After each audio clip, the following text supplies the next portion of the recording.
Welcome, everybody, to Achievement Hunting 101. This is level 290. So this is our unofficial 10-episode countdown to the big 300. Insert joke there about the movie 300. I'll wait for Koosh to do it. This is Achievement Hunting. There it is. With us this week, we have me, Big Al. I'm all by myself. Just kidding. That voice you heard was Wild West 08. What's going on, guys? And we have our favorite moose, KooshMoose. Hello. And making her grand return, we have Matrarch. Hello. Hi, hello. So excited to be here. Oh, yeah, me too. Thrilled. But we start on a somber note as we ask Wild West, what the hell happened, dude? You okay? I had a good time. I got to see Deadpool 3 trailer. I don't know what you're talking about. I mean, had some good food. Why, did something happen? Yeah. I don't know. I mean, we're on the East Coast. We didn't stay up for the game. You know, we're did Usher come out with a new CD or something? Yeah. CD. I guess you're old too. I am. There's still tapes out there. Oh, cassette tapes? Yep. Trust me, I know. I have to buy Taylor Swift CDs, and so I see the cassette tapes out there for Taylor Swift. Yeah, I have a bunch. It's the only reason I keep number 2 pencils around is for cassette tapes. I know it's an old meme at this point, but I recently saw reposted the one where somebody wrote that they had found a floppy disk and their child said, "Oh wow, you 3D printed the save icon." I don't know if I've seen that. That's funny. To people of a certain age. It will forever be the save icon. Yes. Isn't it the best, like when you're watching not older movies, but when you're just watching movies either set back in that time or something, and they come out with that stuff, and you're just like, I remember that. Well, the partner meme to that is remember in the 1980s when a floppy disk could save the world, and it's like April O'Neil holding up a floppy, and Yeah. Or like having to explain to your child like a movie from the 80s, like, oh, the reason they're in trouble right now is because they don't have cell phones. Like they can't call while they're out in the woods. Like there's no GPS, you know? Yeah, someone was saying that to me recently, that they were watching a movie with their kids, and there was someone was in a car trying to meet someone, and they were flipping out about how they were running late or something, and the kid was like, well, why don't they just call them? Well, wasn't something you could just do at that time. Yeah, we've shown my wife and I have shown our daughters the payphones that are still around. Every once in a while you'll see one, and they're just flabbergasted that you had to stop and put money into a thing to call someone else, and that you only had a certain amount of time to call. Now, what does Superman do these days for his transformation, since phone booths aren't a thing? It's a good question. All that to say that the Chiefs stomped the 49ers. Stomped is not fair. But more importantly, how are potato skins? Oh, boy. Oh, here we go. Burying the lead. There is no lead. What is the potato skins? So I was told to buy potato skins, so I told my wife to buy potato skins, and she did. And they were basically baked potatoes. I thought they'd be more like scooped out potatoes, but they seemed like potatoes to me. But yes, they were good. So thank you for the suggestion. I liked them. I liked basically everything. Had a nice spread. And I'm going to join the old person club and say that I wish the Super Bowl was on a Saturday because I was pretty tired on Monday morning. But I wonder if that's just one of those things that's tradition and will never change. Nate, did you have a Super Bowl party? What's that? Did you just have a party? No, we didn't do anything. We didn't do anything for the Super Bowl. I looked at the commercials the next day. That's pretty much it. Had it been the Ravens, I might have watched. There was a cool commercial. The Ravens were flying around. That NFL commercial was amazing. Was great. Yes, the Ravens, the Eagles, and the Seahawks were all flying. It was a great commercial. I haven't seen that. Remember that? Oh, it's good. I was hoping that the Lions. I was hoping the Lions would come out at the end and maul them all, but it didn't happen.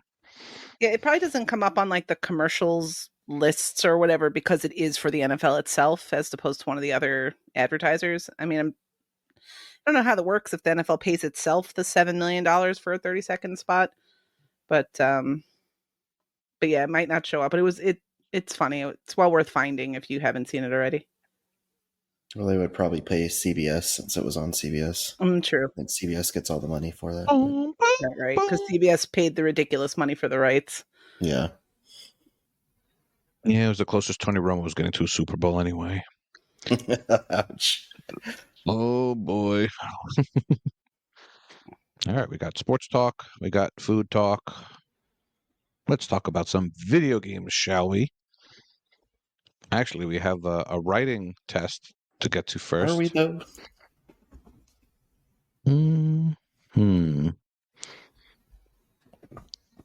We are recording this the night before Valentine's Day, and KooshMoose came up with a great question, and I will have him read this because this is just classic. All right. Goes a little like this. Valentine's Day is tomorrow, and we forgot to get a card for our significant other. Can you help us write a gaming-themed card? We'll give a prize to the one we like best, and here's an example. Roses are red, violets are blue. There's a new Tomb Raider coming out, and she's still uglier than you. All right. That is amazing. Because in the Discord today, we were watching the video comparing the old graphics to the new graphics of the Tomb Raider I-III Remastered game. And I think most of us were not too impressed. But I'd like to talk more about that later. But we will get to the answers of our patrons who came up with some really great stuff. We'll start with Koosh. All right. Patron, but not really. First time listener. No, long time listener, first time writer. Rocker Dude says, health potions are red. L is always last. We haven't talked about Taco Bell in a while. There's a podcast? Hey. Stop it. It's on brand. Last where? And Smoochy Coo Mario had a couple submissions. Here's his first, and we'll get to his second later. Roses are red, achievements bleep bloop. Be my co-op partner. I don't mind carrying you. You. Oh, Mario. Just making up stuff as we go here. There's a visual to this that unfortunately on a podcast it doesn't come across. But just so listeners know, in the super secret patron VIP chat, the way that this particular poem was written, the P was under a spoiler tag. So it was you, and then you had to click to get "yoop" to get the rhyme. So yeah, very well done. Because these things rhyme. So Jay Black, Jay Black says, Xbox is green, PlayStation is blue. A backlog of games, but want to play with you. Oh, very sweet. Yeah. We read them exactly as they're posted. Eru Taylor says, roses are red, that's almost conclusive. Unlike Xbox's future, our love is exclusive. Very nice. Way to go. Well done. Way to go. And it's topical like my cream. Is that anything like Michael Cera's cream? Sarah V. Michelle, you can go ahead and read some more, unless Nate wanted to contribute his own. I can contribute my own, but I'd just be reading what I already read at the top. So, well, I was worried. You had the good one. You had a Tomb Raider. I was worried about that because I don't really do creative writing at all. But the specific question actually says, "Help us write a poem," which means I don't have to write one. Oh, because yeah, we don't have to. That's right. So, yeah. Thank you, patrons, for this assistance. And so I will read the next set of patron responses. Freamhole submitted, "Xbox is green, PlayStation is blue. And I swear to God, if you're a fan of PlayStation, I'm going to dump you so hard and then murder your family." Super romantic. Oh, wow. Fream. Doing the horror theme there. It got very spicy. Yeah. This is these new Halloween movies coming out on Valentine's Day. You can't say it's not passionate. This is true. It's true. Vulgar contributed, "Roses are red, violets are blue. You are my player 1, and I'm your player 2. Pretty good. It's adorable. Yeah. Thank you, Devin. I know that's meant for me. I think he just found his player 2 recently. So I'm pretty happy that no one tried to rhyme with simul. Oh man! Oh, that was Fug's deleted. That was deleted by Fug. So we decided, we want people to, and honestly, everyone did such an awesome job. But if we ran it through our, AI detector and it came up a little fuzzy, we didn't read it. But Fug did contribute one that he noted was via AI trying to rhyme something with the word simul, and AI didn't even attempt it. So here we are. Moving on. Chesno says, "Roses are red. The Pope is a vicar. Why can't the new Sonic game come out quicker?" This is a man who knows what he wants. That's good. And finally, Freaky Row, he added, "Baby, are you a Gems of War title update? Because I like grinding." Indeed you do. Indeed you do. Getting close to that After Dark special there. We had murder and grinding in the same setting. We're running through all the emotions. Freaky Valentine, who is, of course, a member of the Resident Evil cast, related to Jill Valentine. Yes. Someone out there gets that. I mean, you spoiled the joke. Oh, damn. That was the joke. Wild West, your turn. Not good at All right. We've got Ahizo with... the worst. Yeah. Ahizo is, "Health bars are red, shield bars are blue. I love you even more than Mass Effect 2. Saying a lot. I was going to say, that's pretty high praise for him and his Mass Effect games. Thank you, Ahizo. He actually means that. So, but that's good. ChewieOnIce submits, "Congratulations on completing Fumbling Awkwardly in the Dark. Please tell us how long it took. 0 to 1 minutes, 2 to 5 minutes, 6 to 9 minutes. I don't think it counts. I think they were faking it." It's really nice, Chewie. It's really nice. Maybe you should report back next week. We can see how it went with you. Waste Lover Joe submits, "Red Army rules. Suck it, Dirty Blues. We love this podcast, so thanks for all you do. From West Lover Joe, it's a joy to the world on fire to be here with all of yous." We always love your response. They're always very good, and we love your what you changed your name to as well. All right, and we got last one is Wheezy Fuzz. "Roses are red, violets are blue. Gaming means nothing if I can't do it with you." Aww. What?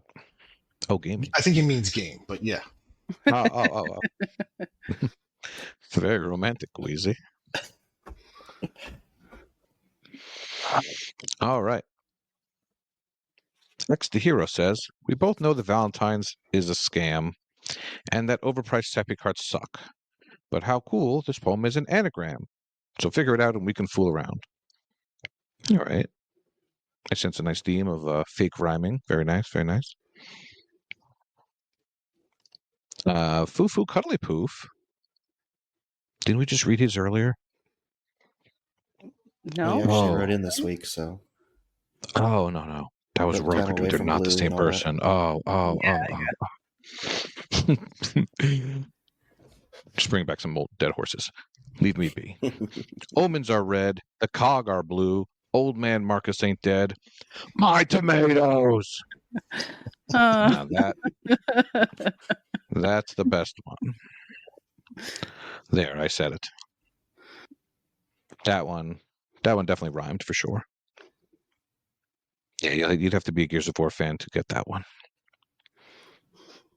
All right, we have E.L. Sock. It's in the game. There I sat, a night of gaming ahead, going to work on my non-BC backlog, but the red ring reared its head. So now I'll be with you instead. Aww. And now we have a ballad from Skeptical Mario. The game has changed. A sonnet in iambic heptameter by Skeptical Mario for Erin. Obsessing over spreadsheets, hiding loneliness and pains. Endorphins from achievements was a drug that pulled me through. Late nights in isolation in pursuit of endless gains. I let it go and set myself to search, and I found you. You make my heart beat faster than the end boss's phase 3, and like a side quest, dates with you a never wasted time. You have more lines of dialogue than any NPC. Your text notification doth outdo achievements chime. And you like me, for me, even achievements in Xbox. We celebrate each other's hobbies, overlap or not. The lives we live are bountiful for sharing in our talks. My dear companion, now it's you who'll catch an errant thought. Having a partner care about me takes my life off pause. To cherish you is my real test. To love you is my cause. That's Well. phenomenal. Phenomenal. So That well book on done. my hands at the end. Yep. And with that, are we voting on this now or letting this fester? And we can get together and sequester and come up with a decision? You know what I think we should do? First of all, props to Mario on the effort. Everyone did awesome, but actually taking the time to put a 14-line poem together is amazing. I think maybe we should take all of these and put them together in a nice doc file that we can share in the podcast chat room and see what people think. See if there's a favorite that emerges from the masses. Yeah, well. I.e. give Koosh mode work? Is that what you're saying? How's that give Koosh more work? Well, anyone that mentioned PlayStation is automatically banned, so that's number one. Especially Koosh is a world-renowned trophy hunter. It's true. Much like Lara Croft. So we got the achievement list for Tomb Raider I-III Remastered, and I could just tell that this is going to be a KooshMoose list. Discord member Awu said it's probably the best achievement list he's ever seen, and he was not joking. Do you know why he said such things, Koosh? Because I don't want to look at the list until it comes out. Oh, you don't want to look at it, huh? I mean, you like to go in blind too, but I'm sure you give a little skimadoo. I do. I do like to go in blind. You know but I've already played these games, so so when they didn't have achievements. No spoilers. And they didn't. Yeah, and they didn't have. All right, fine. I'll go look at it while you talk. Yeah, I put a link up, but it's not the right link. So, True Achievements is doing that thing with 2 links for a while. Well, Lara's not the right Indiana Jones, so it works out. Yeah, let me. So, how many achievements are there? 200. 202. $69. Wowzers. And it's worth 4,290 gamer score. Was there a joke there that I'm missing? With that, no, I don't think so.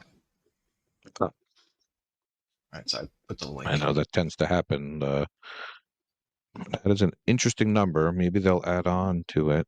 Well, the funny thing is, there's already DLC for it, at least according to TA. Oh, it's like DLC in-game and an unknown pack add-on. So, is that a title update? Maybe, I don't know. What? It's your favorite things that you don't get. You just drop games and then drop packs on top of it. Title updates. Yeah, I like it.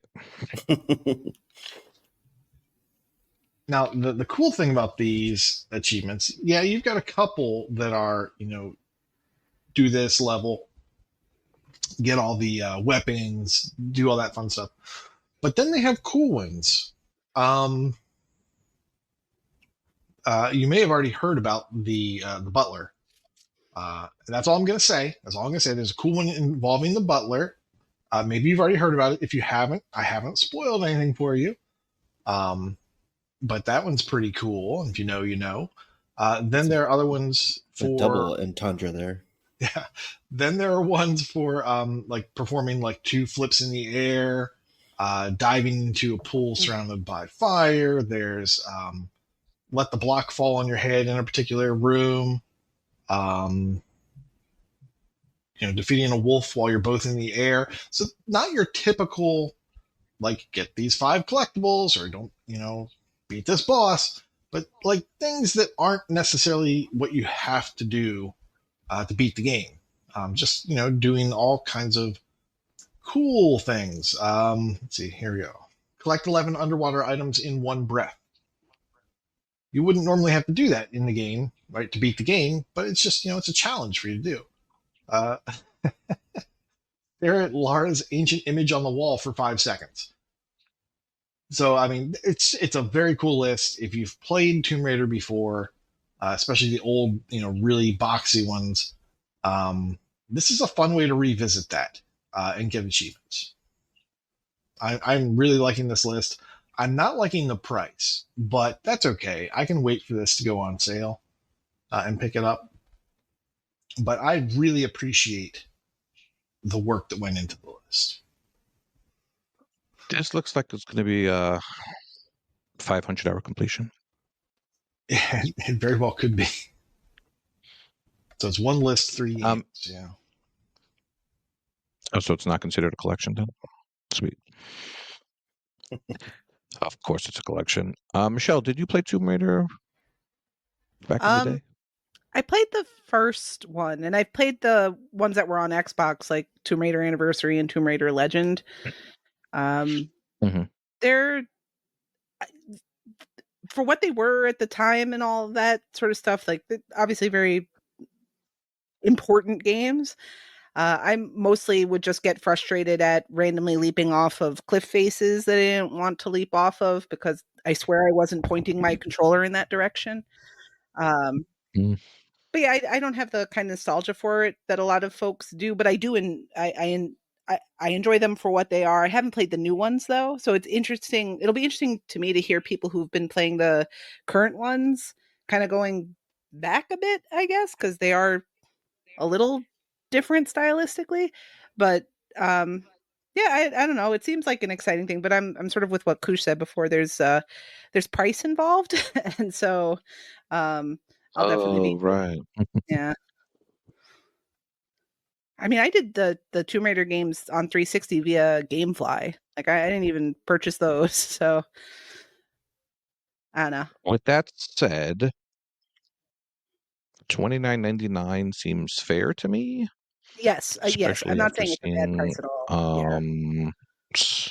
What Mario does with their collections and or Nintendo, but yeah, this seems fair. I mean, we're the problem with the gaming economy that we won't buy a $30 collection, which is exceptionally fair. $30 for hundreds of hours.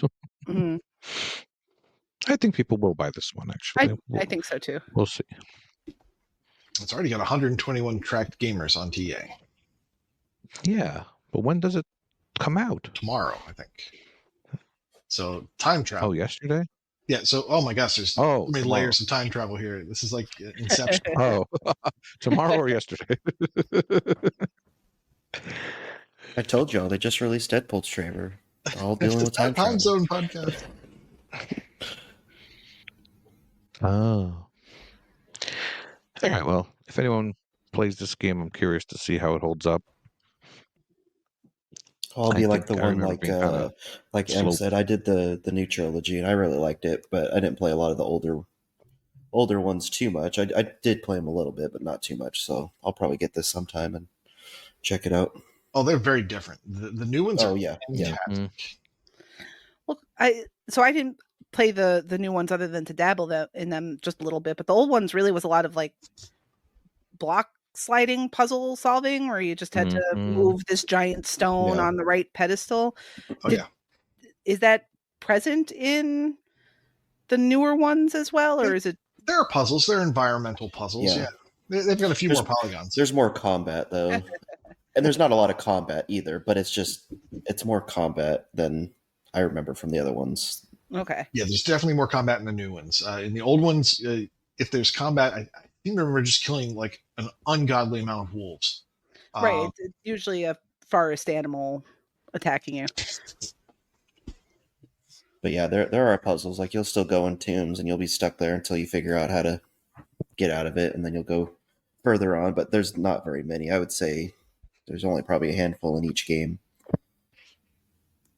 Okay. It's more action packed now. I remember the old ones being kind of slow paced, to be honest. You couldn't fit that much gameplay on floppies back then, so. Like you either fought a bat or like a giant bear. There was no between. That's what I remember. Maybe a dog. And I because those bats are annoying. Like I also remember just the mechanics felt slow. Like just the gameplay felt like it didn't. It probably moved fine, but since most of the gameplay was grab this block, move it here, climb up a ledge, jump over there, when you did have these more frenetic fighting moments, it always felt a little sluggish, if I recall correctly. So if that's the kind of stuff they can correct, if they can bring the snappier action gameplay from the more modern ones and sort of marry that with the environmental puzzle play of the originals as they were released, that would be cool. So many games, so little time. Mm-hmm. Mm-hmm. All right, so enough about Tomb Raider. I'd love for just someone to play it. I want to live vicariously through someone. Pretty sure who's going to play it, right? Seems like it. Nate. Yeah. Nate, buy it for me. Give me a couple years. Well, if you had submitted a poem, you could have tried to win a prize, but... Oh, I did. My name was Freaky Valentine. And I like grinding. So Microsoft is revealing the future of Xbox. And a lot of people are guessing what this means. A lot of rumors going around. What does it all mean, Nate? What does it all mean? Are they going to be making games for other consoles? Do people care about these things? Some people care about these things. Are we going to get their games? Mostly what it means, we're definitely not getting their games. Mostly what it means is tune in on February 15th. That's Thursday.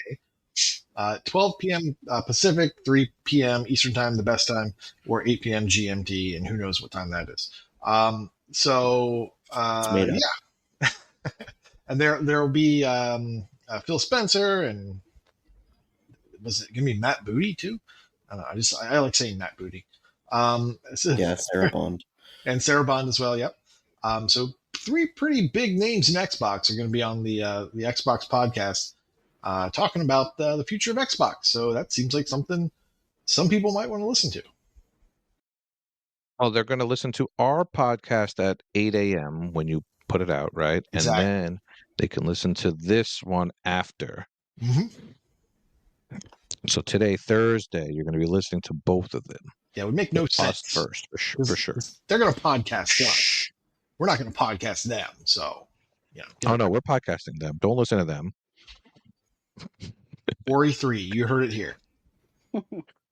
Oh, my goodness. PlayStation exclusive. Sunset Overdrive 2, Switch exclusive. I mean, do you have a bold prediction for what they're going to say during this podcast? Me? My prediction is nothing changes. Or anyone. I wouldn't say it's bold. I'm not going to give it like a crazy prediction, but I'll just say what probably makes what I think they're going to say based on the rumors and all the all the fanboy freakouts is that yes, some Xbox first party games are going to be going multi-plat, probably not day and date that they're released on Xbox, probably not. Certainly the ones that they're talking, the rumors are about won't be day and date because they've already been released. But I think in the future, maybe smaller titles will go over. Yeah, maybe some of the bigger games will too, but I would hope, and I sort of feel like they wouldn't be day and date. They'd be like a year out, something like that, 6 months out, a year out. So a small window of exclusivity on Xbox. But yeah, I can see Microsoft wanting to get money for all these big purchases they made. So I can see them going multi-plat with some, but I don't think they'll go with all.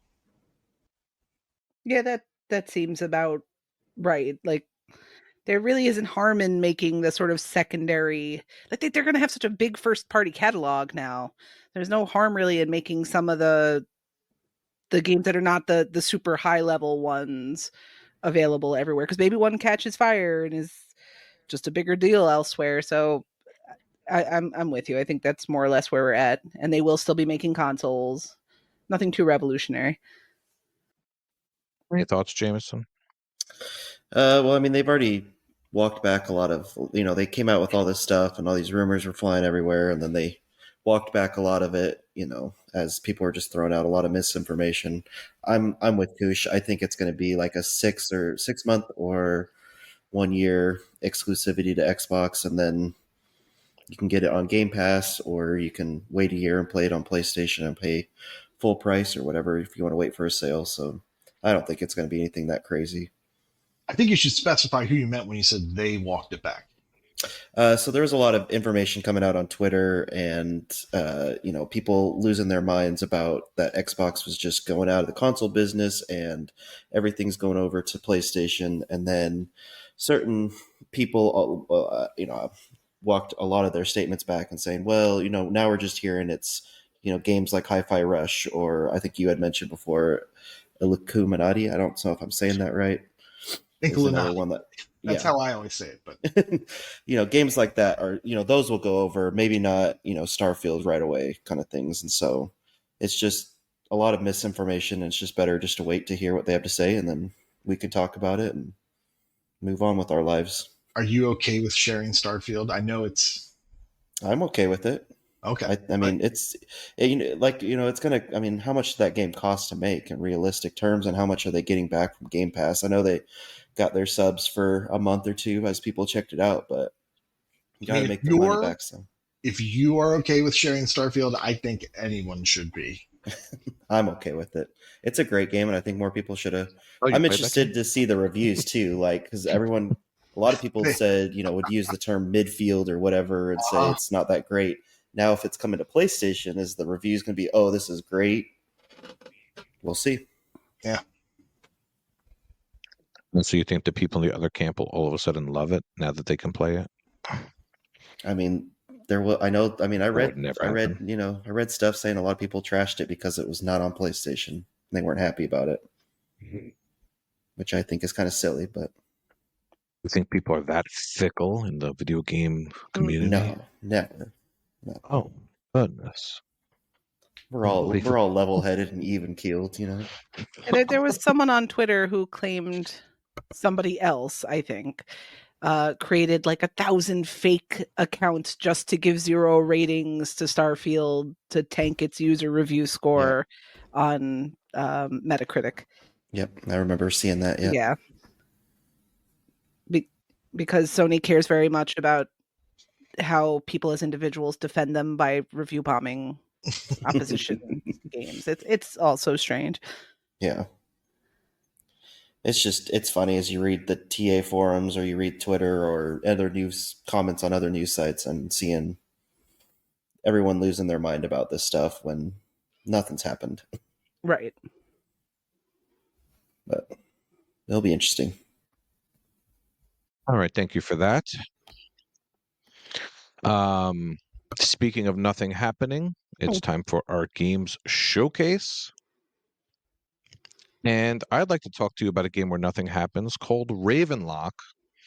Koosh, I mean, come on, dude. Like, I gave you my first impressions of the game, and now I've played about half of it, and I'm still waiting for stuff to happen. Like, are you sure stuff's going to happen? I mean, I don't trust you. Yeah. Oh, okay. Yeah, so in the beginning of the game, I was complaining that it was fetch questy, but now it's basically an action RPG, and RTDL had me play up until I mean, I don't know. It says 45 hours, but I've played way more than that probably already, and I think I'm like a third through. Without spoiling too much, I got the first thingy that you put on the door. Do you remember? You have to collect like 3 things to open a door, the main door. So I think what you liked about this game, knowing you, is that there's 50 achievements, and just about everything you do, it like drip feeds you achievements throughout. So that's always very cool. You're not wrong. It's defeat this boss, get an achievement, level this thing up, get an achievement, and then there's collectibles throughout. What I do like is that I don't feel overwhelmed when playing it. I feel like I know where my objective is. I know where I have to go. But it's a little frustrating when you have to kill 10 of a certain enemy, and then you kill all the enemies on the screen, and then you have to leave the screen and come back in to respawn all the enemies and then kill some more. So there's some design choices that were not great with that kind of stuff. But overall, it just made me wish I was playing a Zelda game, to be honest with you. It's not bad or anything. It's just kind of there. But I've been playing Ravenlock. It seems like the type of game that so many people have played because it's on Game Pass, but I don't really hear people talking about it too much.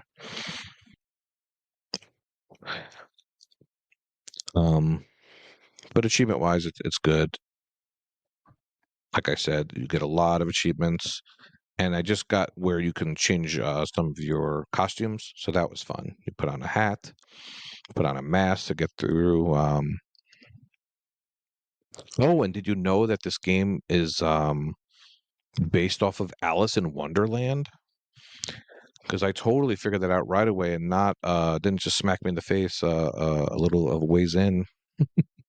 Oh, you mean the Mad Hatter Yeah, wasn't no, was the a Mad dead Hatter giveaway? and the Okay. the big cat, the yeah, Mushrooms everywhere now. Okay. what was the Tweedledee and Tweedledum? Yeah. I think it must be like Alice in Wonderland, Yeah, to your which point is unusual. earlier about how people don't seem like don't seem to talk about the game. It's just it's kind of a Game Pass thing. I'm just looking on TA, and obviously TA isn't everyone, but the first achievement in the game is tracked by about 66,000 people. The story achievement is tracked by 26,000 people. So that's 40,000 people that didn't get through the campaign.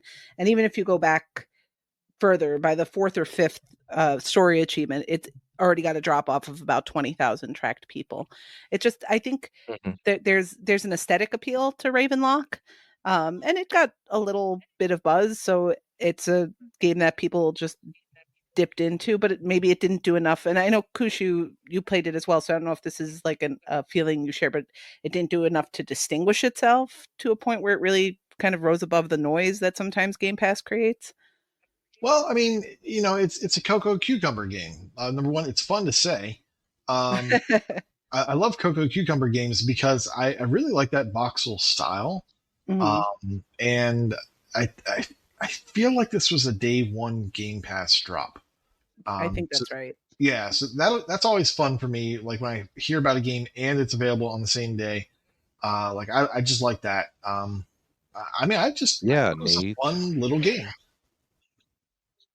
Yeah, I don't think I realized last time I talked about this that you started and completed this in one day. Was it one day? Wow. Yeah, May 4th. That's a good day. Last year. Yeah, I played for 4 hours. 4 hours. This says I'm at 9 hours. Paid no attention to the man behind the curtain. That can't be right. And you blasted through. 4 hours does feel a little short. I feel like there might be a tracking issue there. I mean, you are super good at Cocoa Cucumber games. You're on the I am curious what number of completion you were. You're definitely first on my friends list, but I have a lot of friends who completed it. And just well, the completion estimate's 4 to 5 hours. So this is one of those sort of sweet spot games for a lot of people where they want to get a game that's got some easy gamer score in it, that doesn't have a whole lot of like stuff they have to be worried about, but it is a little meatier. It's not one of these easy 1 hour, put it on for 15 minutes sort of thing. So it hits that nice little niche for a lot of people, I would think. I did want to say that in the walkthrough, it tells you about an achievement that's missable. But it's the type of thing where it's only missable if you are not explorative. So basically, there's a treasure chest that appears, and if you decide to talk to everyone and progress the story without opening the chest, you will miss this achievement. It's to put on the witch's hat. So at some point, it's obvious a big chest appears in front of you, and most people would probably go open the chest, but that one is listed as missable. So the list actually has 2 missable achievements. I thought you were going to mention the other one because I don't know what kind of human being you have to be that you would miss the other missable achievement, which is for petting the dog. Like, I just don't know how you go through the whole game without turning around and petting your companion. Monster. It is missable, apparently. That one's not really missable because it's, if you quote unquote miss it, you could just start a new game and you could do that right away. It's like one of the first things you do. It's got a flag though. So I'm pretty sure they call that admissible, even if you have to restart the game. Yep. No, it's all, you only say that it's missable because it's what kind of achievement it is. But yes, it's missable, but I wouldn't worry about that one. And yes, of course, you're going to pet your doggy whilst wearing a witch's hat. Yeah, so if you do play this game, just keep an eye out for the witch's hat achievement in the walkthrough. For the love of God, if you see a chest, you got to open it, right? Right? I think so. So I look forward to finishing the game and giving my thoughts there. I do like that Ravenlock actually talks to the, is not a silent protagonist. I'm kind of sick of that trope. I like when the main character actually talks. It's nice. Speaking of games where the main character talks, I've still been making my way through the original Assassin's Creed. And as I say every time I mention this game, it annoys me to no end that the game does not have subtitles. So you have to actually listen to the dialogue and make out what they're saying. It's unacceptable. But yes, Altair is talking and the achievement that showed up on my RTDL was to free all the people in Jerusalem. So I said, oh, I could do this without having beaten the game. I just have to go free all the citizens. But the poor and the rich districts are open for me, but not the middle one. So I assume I have to. The stupid game is making me go and actually make progression towards it, which is not acceptable.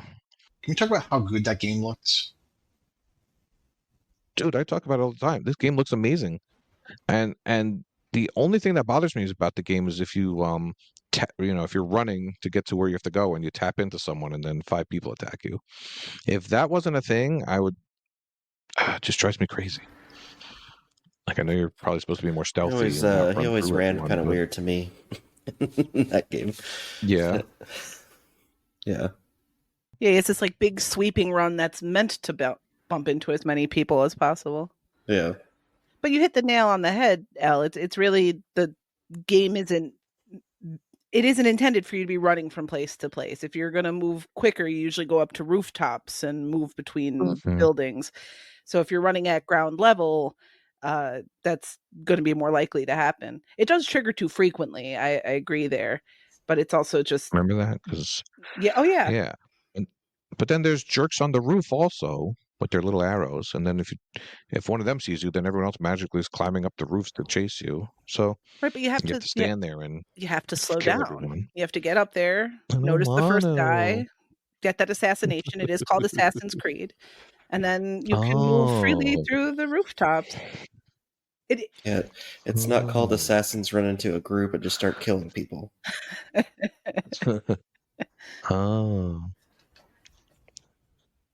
Assassin's Nickelback?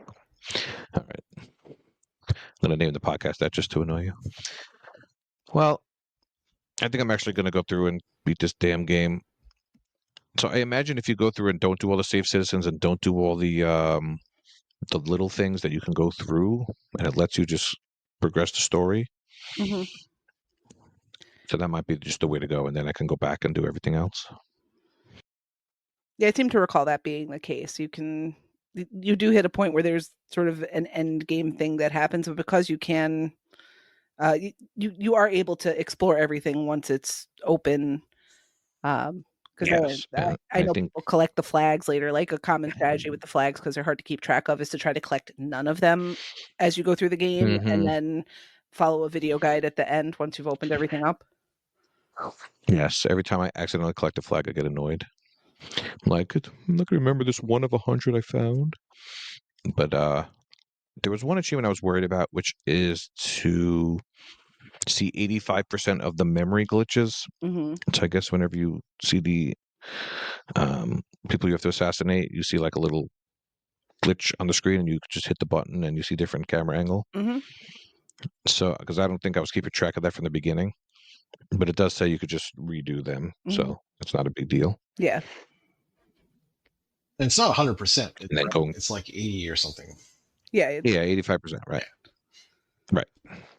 And then going through the dialogue with Lucy is another one that just seems like another thing you have to keep track of, but shouldn't be that bad. Yeah. So I'm making my way through this old 360 game, Assassin's Creed. I don't think there's anyone else on the panel who'd be doing such a thing. So, Wild West, what have you been playing? I've got a bone. I've got a bone to pick with Chewie with his contest, because all of his games involve me going back to 360 games, just like hell. We're stuck in the past right now. The flavor of the week. What's that? Go for it. The flavor of the week this time is Dragon Age 2. Within the last, I thought, going back to when I started this game, I thought I finished it, to be honest. When it came up on Chewie's little thing, I was completely taken back that I had not finished the games, because this was, well within the time where I was finishing games to completion and everything. And so when this game came out March 8th of 2011, and I started it. I mean, I had played Dragon Age Origins and I loved the game a lot.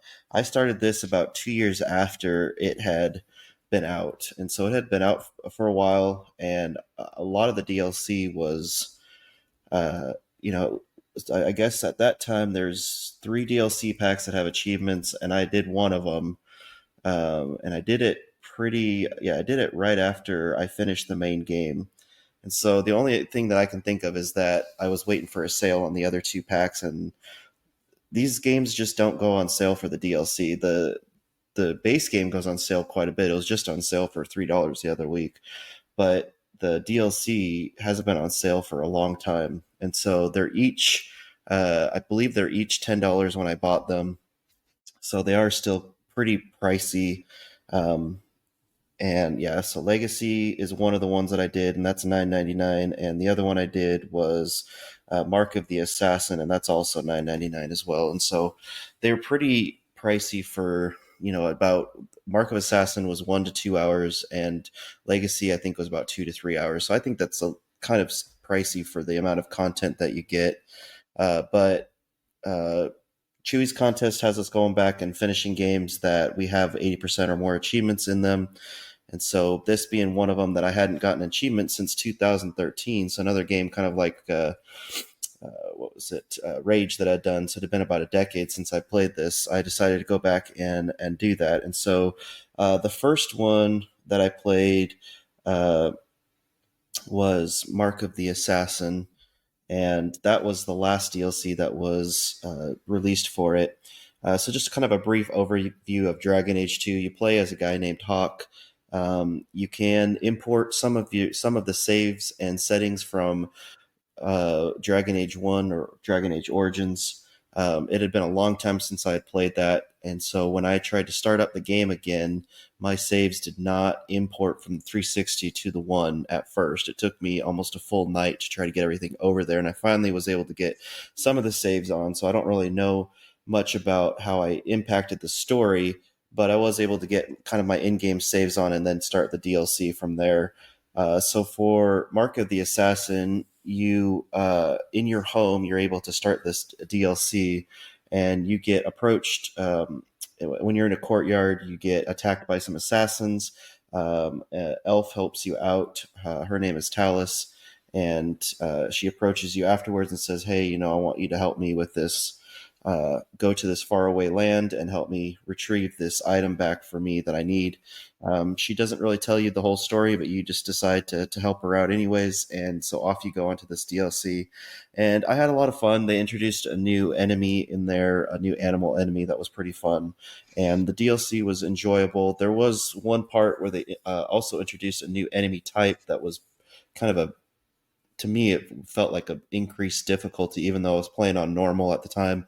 The rest of the enemies were pretty easy, except for this new one that kind of came out. He wasn't like a boss or anything, but just you're kind of trapped in this room, and the difficulty spike was really big. But after getting past that and getting to the end game, overall it was an enjoyable DLC.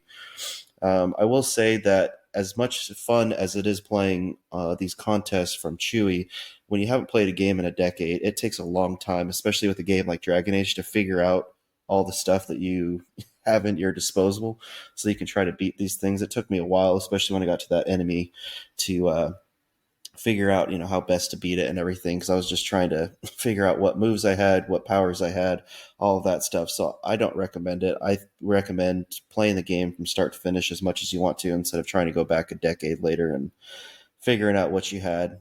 The other one I did, I thought my favorite of the two new DLC packs that I played was called Legacy, and this one has you going down into kind of a prison that's underneath Kurtwall a little bit, which is the main setting of the game. And it's a prison that your father has some relation to and everything. And you end up encountering at the end of the prison a new enemy that I think leads into Dragon Age Inquisition, which is the new one out right now, the number 3 in the series. And so I'm not going to go too much into that because I don't want to spoil anything. And I haven't even played it yet, too. I was just kind of doing some research for this, and I saw that the guy that we fight in the end game kind of makes an appearance in the next game. So I was kind of excited to see that. But I enjoyed kind of seeing the mystery behind Hawk's dad in the game, and fighting, getting your way to the end and fighting this new guy, which my daughters also watched me play it at the end as I was fighting him, and they were having fun helping me out, trying to stay away from some of the powers the guy was using. So overall, it was interesting to go back and see. I don't think graphics wise it holds up as well as Rage did. It was kind of a little clunky with some of its controls as I was figuring all that stuff out, but I still think, I'm a big Dragon Age fan. I really like it. I need to get into the third one. It's kind of a lot bigger scope than Origins and number 2 are.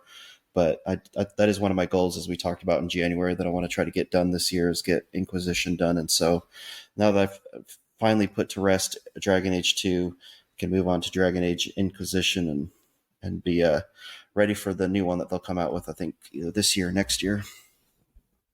Just a quick question. As a a guy who hates decision trees, do you or conversation trees? Does any of your conversation matter for the achievements? For the achievements, in the DLCs they don't, and I'd have to look back and see if they did in the real game. They do in the sense of like you can, all the two Dragon Age games that I played, you have to.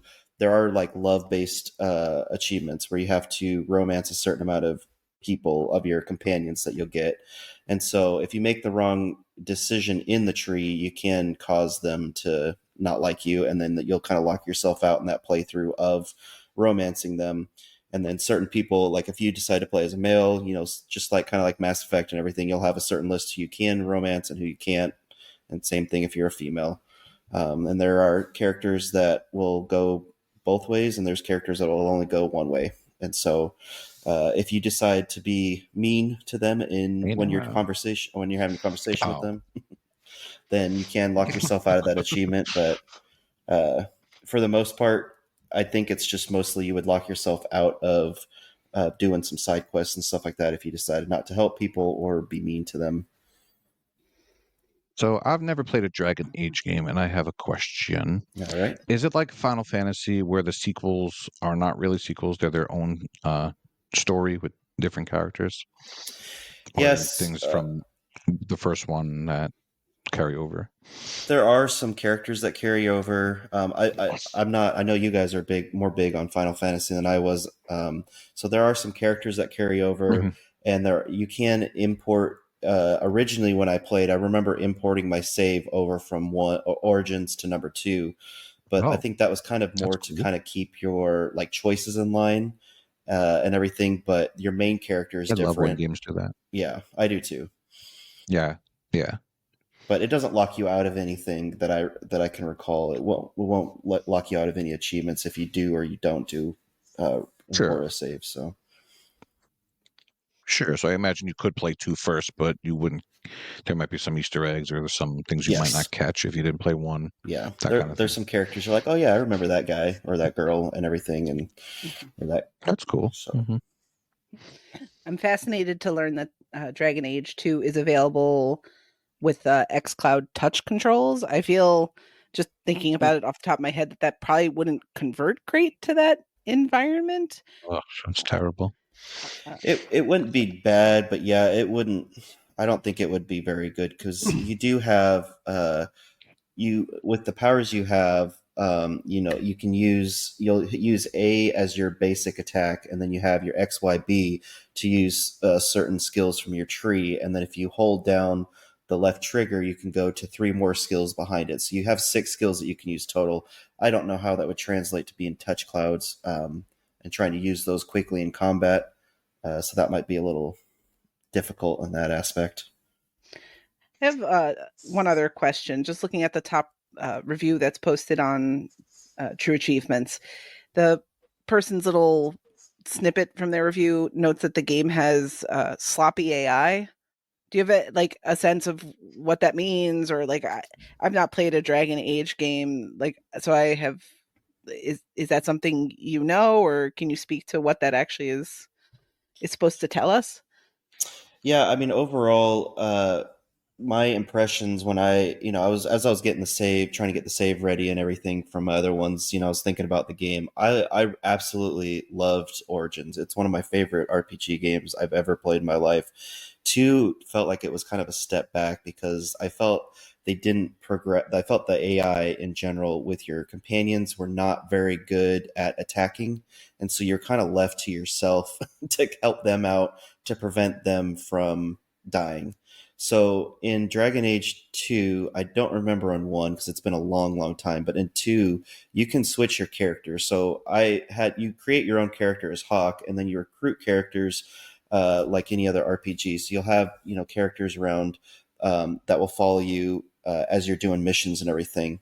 And you can get up to 3 other characters with you. So you'll have 4 total.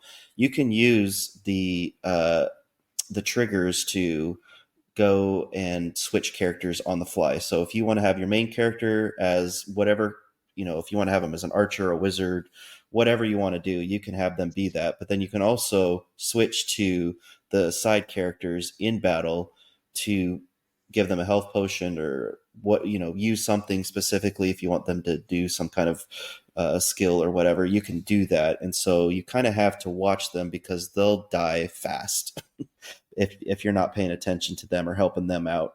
I went as a straight just assault class, did put all my stuff into physical strength and had a big sword and everything. And so I just kind of would go over there and protect the mages and the archers that I had in my team to make sure they didn't die. So I can see where that would be a complaint, because I felt that, even at that time when they came out, I think that they could have made the AI a little bit better equipped to handle themselves instead of having to kind of play a babysitter on them. Okay. So I'm excited to see 3. 3 is a lot higher. This completion estimate is a 60 to 80 hours without the DLC. I know Dragon Age Inquisition is more of like 150 hours with the DLC, so it's a little bit longer. And I'm excited to kind of look at that in the future. All right, that's Dragon Age 2. And I think Nate was keeping track that it's playable on the cloud because he, next time he goes on vacation, he could play it from the pool. Oh, perfect. So I know he gets excited about these kind of things. He can play as a wizard and make the pool cold by casting a cold spell. He's like, I think when he's in the pool, he makes the pool warmer. To be honest, that's what I just what just in my area, yeah.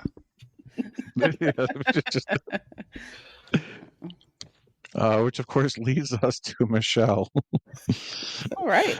I always try, because I take breaks between when I join you all, and I'm like, I got to really try to play something new that we haven't talked about, and of course I completely failed to do that. But I am going to talk quickly about 2 games, and I'm going to keep the Xbox 360 party going, actually, and let's talk a little bit about the Orange Box. In case you do not know, the Orange Box is a early collection game that was released on the Xbox 360. It features Half-Life 2, Half-Life 2 Episode 1, Half-Life 2 Episode 2, Team Fortress 2, and Portal. I this was one of the first games I owned on Xbox back in 2008. And I went through Half-Life 2 and Half-Life 2 Episode 1 and never did Episode 2. So last month it came up in my random to-do list, and I've been trying with random to-do list, and this is a theme I'll get back to pick one game on the list that I've sort of let sit for a while and focus on that and just get some more done. I don't need to complete it, but need to move it along. And so with Half-Life 2 being on, or with the Orange Box being on there, and I needed 2 achievements, Half-Life 2 it was, Episode 2, that was my range. Great. And so I did not play Half-Life when it was the new hotness. And I know that Half-Life is regarded for its place in sort of bringing to the fore these kinds of first-person physics puzzle kind of games. But for a long time, I held off on playing it because does it play too slow? It's not interesting. It's this, that, and the other.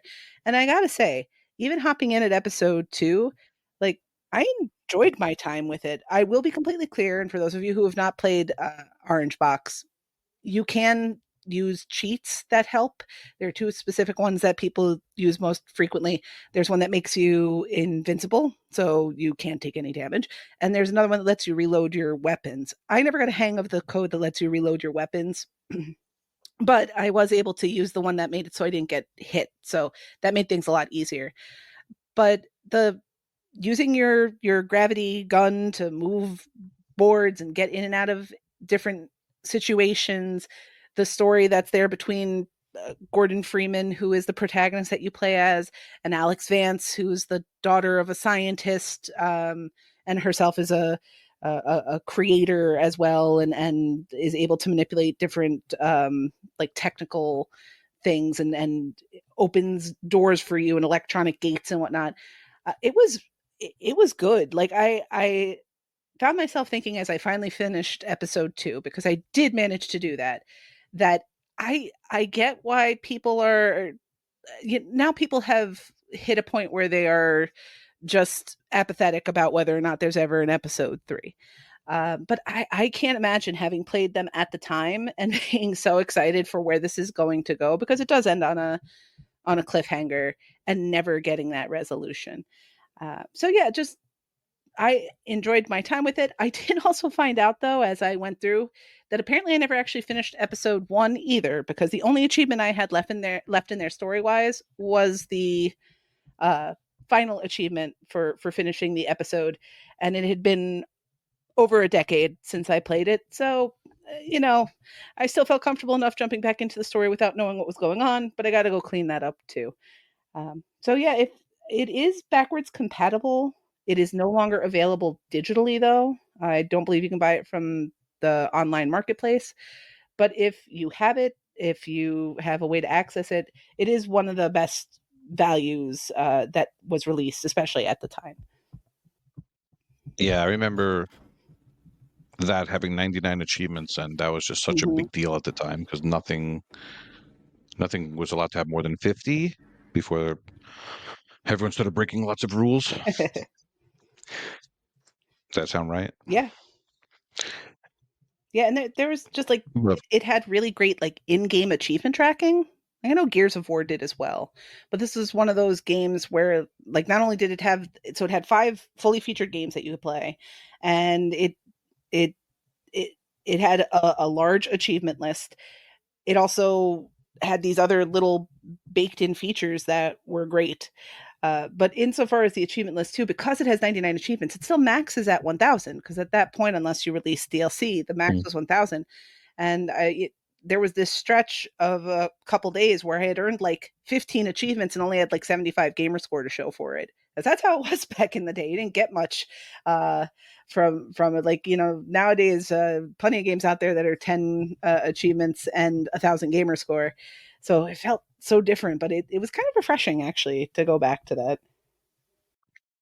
As you played newer games, do you feel like this one still holds up well today? I feel like it's hard to gauge because I was playing with cheats on, and the thing that would typically frustrate me would be the combat. I'm not a big first-person shooter player anyway, or I'm not particularly good at them. I should say I do play first-person shooters. So I was having a good time because I wasn't worried about tracking my health. But I think the game is important in its way, and the gameplay does hold up. So when you're trying to traverse through things, like you do have to look at like, okay, there's this plank here and I can pick that plank up and move it here. There's this elevator you need to activate, but you need to load a certain amount of heavy weights onto something else to activate it. And that sort of stuff being married with the first person shooter gameplay was, I don't know enough about the history of Half-Life to know if it was the first thing that ever did it, but the way it did was so effective and fun and rewarding, and you didn't feel stuck because it doesn't, even though it's very much like a brown scale game, there's not a whole lot of color. You still just like the use of lighting and things like that. Like you never really feel like, I have no idea what to do. And that they somehow do very well. I remember you telling me it was just weird seeing like 5G achievements pop nowadays. Everything seems to be like max or minimum 50 now. Well, the other game I wanted to speak about actually also has some pretty low value achievements, but it's amazing, and so the value of the achievements doesn't matter. We have talked about this game before on the podcast, but it is worth mentioning again because it's amazing, and that is Hades. I think everyone here has played Hades. No, not me. You haven't? Oh my goodness. Log off right now. You have All right, I'll see you guys later. It is so good. So Hades is another example of a game that showed up on my random to-do list every month. And I have bean dived it. I had one achievement in it.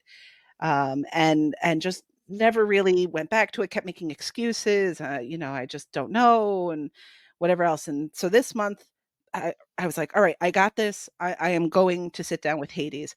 And so, of course, the first thing I did, because it was an in-range achievement for my random to-do list, there's one for petting the dog 10 times. All right, I can do that. So I did that, and it wasn't the correct achievement, and I sat on the game for a couple days, and I was like, no, you've really got to sit down and play it. And it is so good. Like, I missed out not having played it all the time before. Hades, in case you don't know, it's a roguelite. You play as Zagreus. He's the prince of the underworld, and he's trying to escape the underworld. You learn more layers of the story as you play through, but I don't want to say too much because at this point, I honestly don't remember exactly what was revealed right at the beginning and things that you learn as you play. It is so smart about how it layers its storytelling through your multiple playthroughs. This is another Supergiant game, so it's probably not surprising to hear that it's adaptive to things you do, like Bastion was adaptive to things you do. So when you go through a run trying to get out of Hades, there are 3 levels that you go through. The bottom is Tartarus, the second is Asphodel, and then you go through it just escaped me. Oh, begins with an E. Was it Elysium? I don't remember. I should have looked that up. But you go through the 3rd level, which is like where the heroes reside, and then hopefully you're trying to get out of Hades. Depending on which part of Hades you lose in, when you reemerge back at the palace, all of the people in the palace respond to you differently. How you lost that last battle. Did you interact with this person during that run? It is so smart. I can't think of a better way to say that. The gameplay is fun. It is very, very good. There's 6 main weapons that you use. You choose which weapon you want to use at the beginning of each run, and they all play differently. And then each weapon has 4 what they call aspects, and those aspects all play differently too. So every run feels different and engaging. And there's so much. I don't want to keep going on and on about all the cool things, because part of the fun of it is exploring it yourself and seeing how this stuff grows as you play through and how it continues to evolve in such a way to keep you engaged. Because frequently with roguelites, you sort of hit a wall. I think, Koosh, you were talking the other week about Vampire Survivors and how you sort of hit a point where you're like, there's nothing more to see, right? Like, the game's fine, but I've experienced it.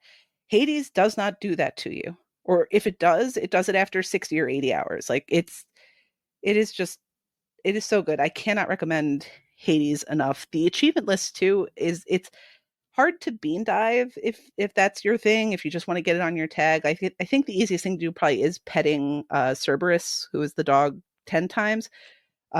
Or you can I think you could kill Skelly. Yeah. Yes. Is this like training dummy, but I think you have to kill him 10 times, and when you're early in the game, you're not that powerful, so it's easy, but it takes a bit. It's again, not an easy game to get on your tag, but the list doles out achievements at good intervals. Like, as you keep getting stronger, as you do more run-throughs of the game, as you hit specific criteria, you can start to, on your run, say, I'm going to focus on getting this done. I'm going to work on, you get these like charms that you have to power up by beating multiple rooms. So you make sure you have one of those charms equipped that you can keep working on those things. So the list is, for a 60 to 80 hour game, you constantly feel like you're working on stuff throughout it too. So the list is also another, huge positive for it. I have nothing negative to say about Hades. There's no like, but you should watch out for this. It is great. And if you haven't played Hades, like a certain member of the panel, you really need to stop what you're doing and play Hades. I know it's not on Game Pass anymore, which may be the thing that stops people. It's worth it. It is so good. It's one of my favorite games that I've ever played, probably.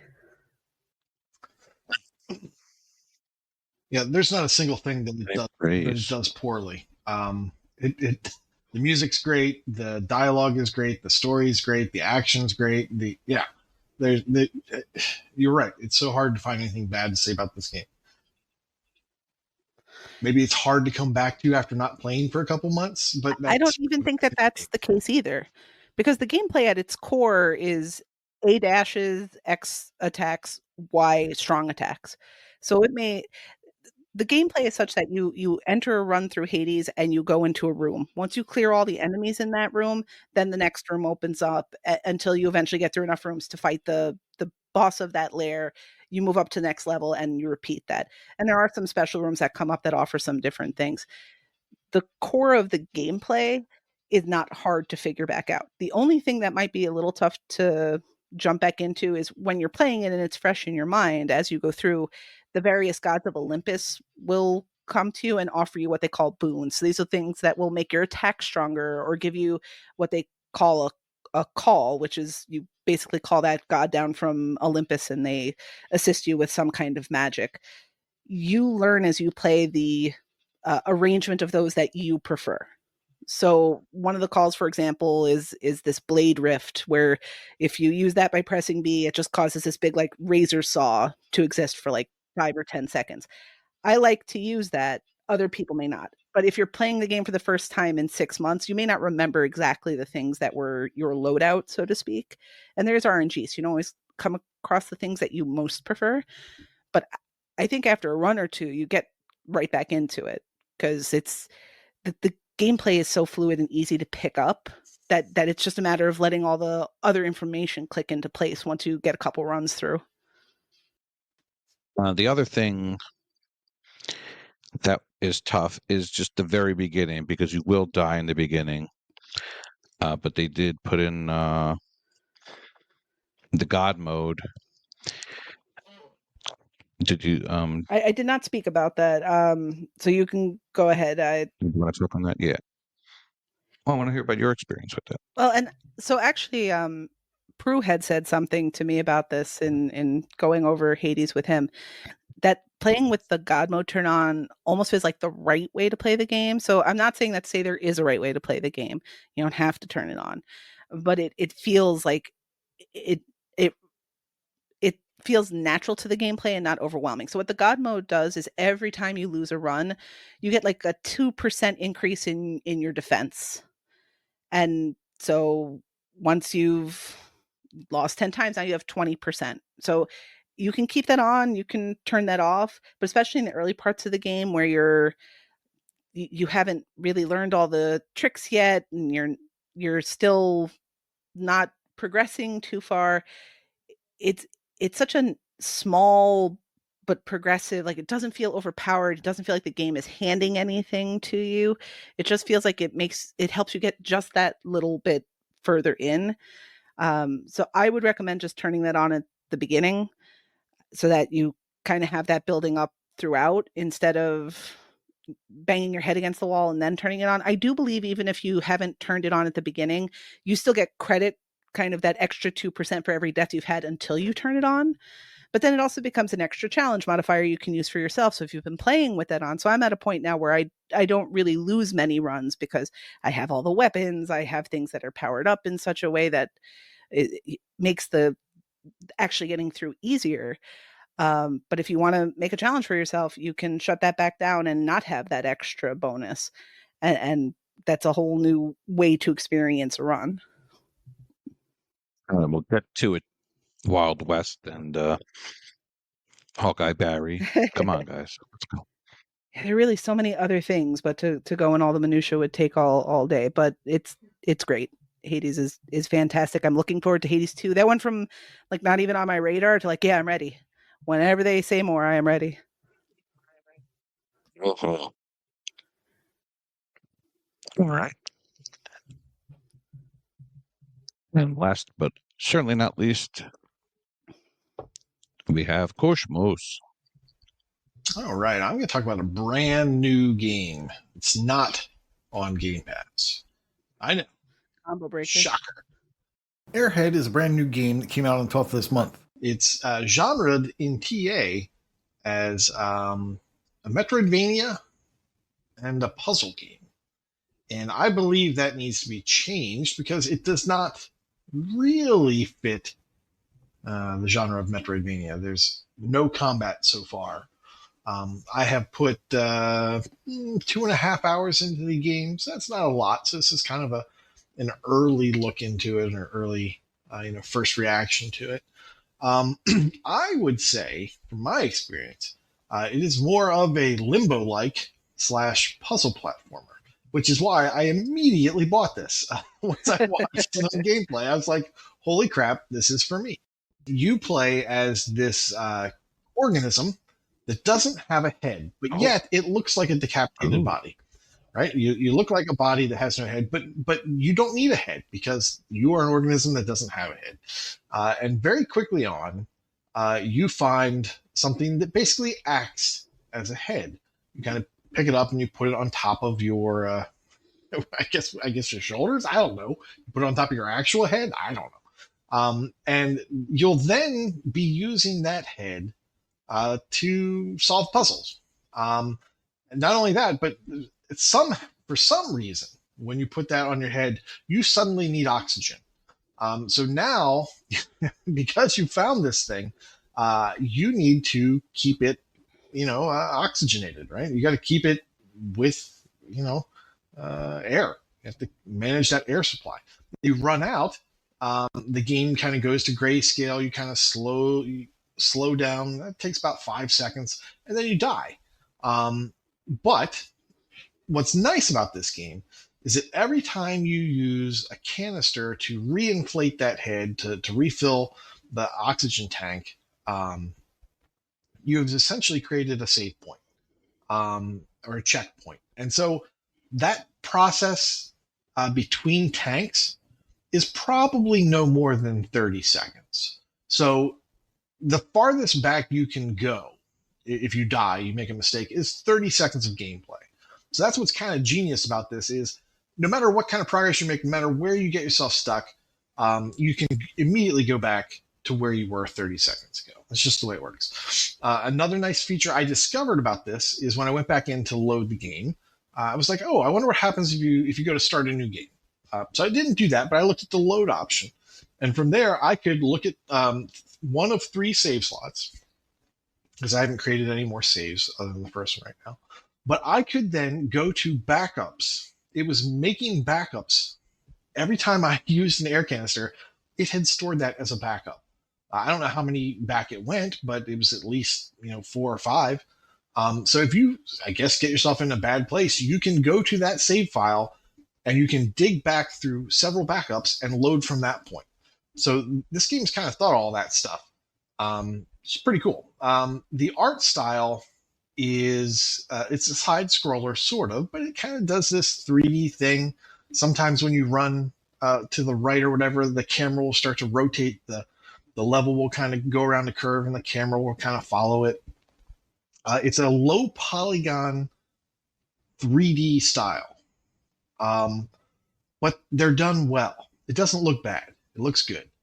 And the background kind of has like a grainy film texture to it. So it's very atmospheric. They do a great job of parallax action. There's at least 3 layers going on. Sometimes there's things that pop in front of the camera just for a second. So it's really, really nice, really pretty. And I like the detail that went into it. The puzzles come when you're trying to figure out how to navigate a room, right? How are you going to get from this point of the room to this point in the room? And they do that thing where you think you understand the puzzle. You think, oh, there's only one thing you can do, but yet in one room, you're using the elements multiple different ways to solve the puzzle. Like the first part of the puzzle uses this element this one way, but then once you get to a position in the room, you've switched something, and now you're going to use that same element a different way to get farther in the room. And that it kind of blew my mind a couple times, the different things that they need you to do in order to solve these rooms. I shouldn't say that they're rooms. It really has this map, and there's no like distinct switching between rooms for the most part. When you go to a major area in the level, for instance, then you might get like a little load and kind of a roll. And the puzzle really is all about, okay, well, how do I get around and navigate to where the game wants me to go. There are options in the game where you can turn on like signposting, like, oh, the thing you need to get to is up in this northeast corner or whatever. So you really need to start moving your way up there. Or you can turn that off and kind of explore the map as you want to go and just go areas where it's dark, and then that'll kind of get you through. I'm using the signposting. And the puzzle really becomes, okay, how do I carry this head around, keep it filled with, oxygen, and then still climb elements and push things. So a lot of times you're like dropping your head so that you can push an item, then running back, grabbing your head and making it to an oxygen tank before you run out of air. And sometimes that might be really simple. Oh, I dropped this thing, I pushed this block, I grabbed the head, I'm done. Other times you might be dropping the head, running around a couple levels, moving a thing, dropping down a completely different way and getting back to the head in the same amount of time that it takes to refill the oxygen tank. Sometimes the tanks that you're filling are less dense than air, and your character will kind of like float up like a hot air balloon. And I found another tank that is more dense than air, and that will cause you to sink. And they'll use that to break structures, to make you sink underwater. All sorts of cool little variations on the theme of just inflating that head. It's great. I'm really enjoying this. The only cons that I've run into so far are that every now and then I get stuck on the geometry. But and sometimes it'll be an annoying little stutter, and then you'll move. It's not a problem.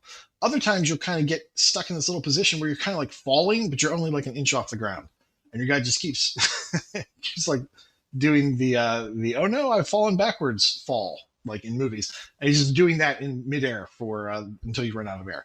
But like I said, you can very quickly go back to that last checkpoint that you had when you last filled up your air tank by hitting the left bumper. So it's very easy to get out of those little sticking points. It's not the worst thing in the world. Yes, it's a little annoying. Maybe they'll fix it. I don't know. As you're going through the game, it has a built-in hint system that you can choose to use or not use. You can click the left stick in at any point when there's an icon on the top left screen, and it will give you like a text-based kind of hint. Like, oh, well, maybe these creatures could help you if you somehow, help them. So that'll kind of give you an idea of like, oh, okay, well, how can I help them? And you sort of figure that out. I've used that a couple times. I haven't gotten too reliant on it, thankfully.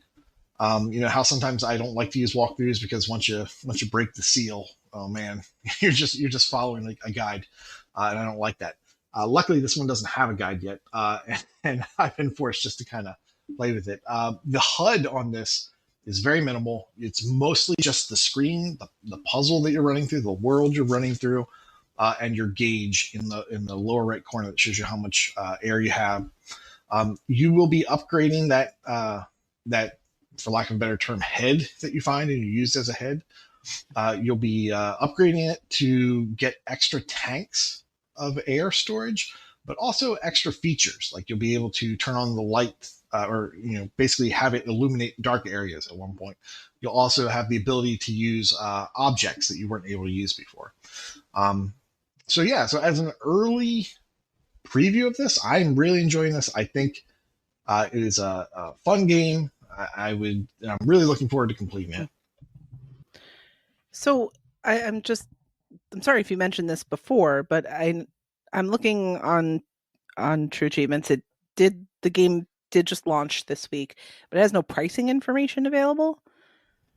How much does it cost? Yeah, TA is some issue with the pricing. It's $20. Okay.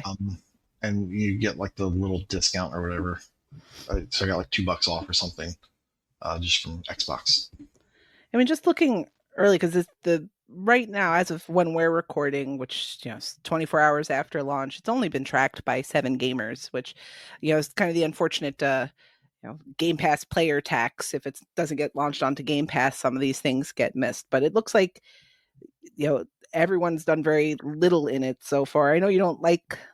I don't want to spoil anything on the list, but just looking ahead at it, there looks like some pretty interesting things that it's asking you to do. Like there's definitely a lot of potential in this.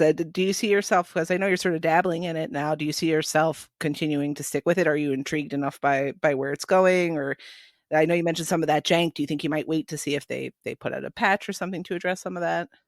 Well, no, that wouldn't be why I wouldn't be playing this game. The reason I wouldn't be playing it is because something shiny came along and I got distracted, as I always do. I have looked at the achievement list. There are 29 achievements. I currently have 6, and like I said, I've been playing for about 2.5, almost 3 hours. Some of the achievements are kind of cryptic, so I don't really know what they mean yet. But other ones are pretty easy to understand. Like, oh, you beat the game or collect all these things.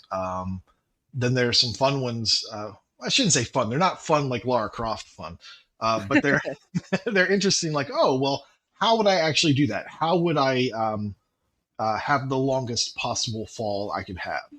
So that's like something that as you're going through the game, you'd be like, oh, well, here's a really tall mine shaft. Maybe I could drop down there. And falls don't kill you, so you can always just mess around with that. Like diving underwater with an inflated head. Well, how do you do that? So, I think that it's not a simple 10 achievement list. So 29 is pretty good to me. And I think that some of them are for creative solutions to problems, like things you didn't actually have to do, but you could, if that makes sense. Yeah, and it looks like too, like, so obvious, like you were saying, you have the head that you collect and all that, but it looks like you also throughout the game collect eyes and ears. And I wonder if they have any impact on anything, or if they're just straight aesthetics. It's intriguing, that's for sure. Yeah, I don't think I've collected an eye or an ear yet, so I don't know what those do. It could just be that those are upgrades to the head, and they're calling them eyes and ears. I've gotten some upgrades that just give me new abilities, and other ones that just add like an extra tank of air, or a smaller extra tank of air. But yeah, it looks cool. But yeah, I think that Metroidvania, once people actually play this, that's going to go away. It's just going to be a platformer or a puzzle platformer, and I'm okay with that. I enjoy this type of game.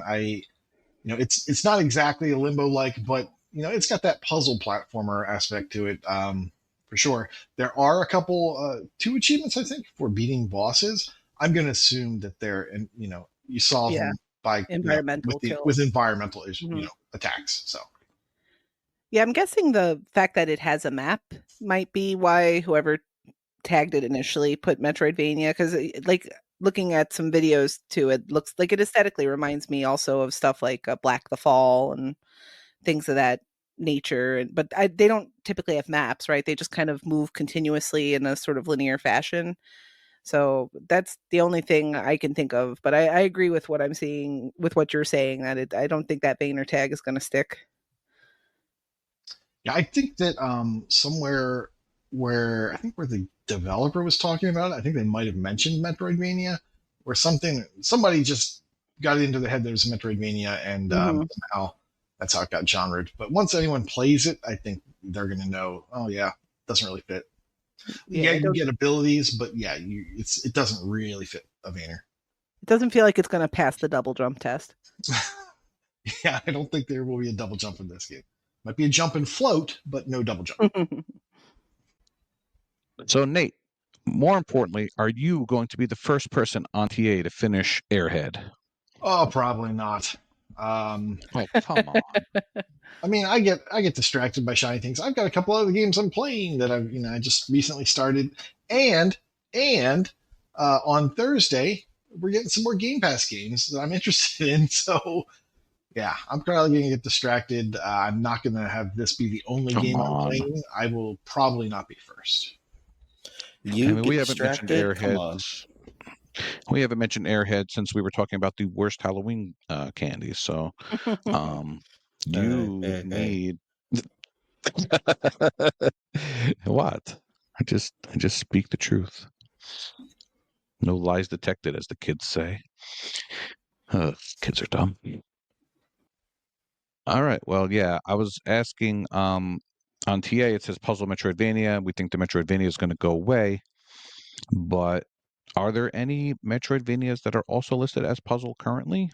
that you know of?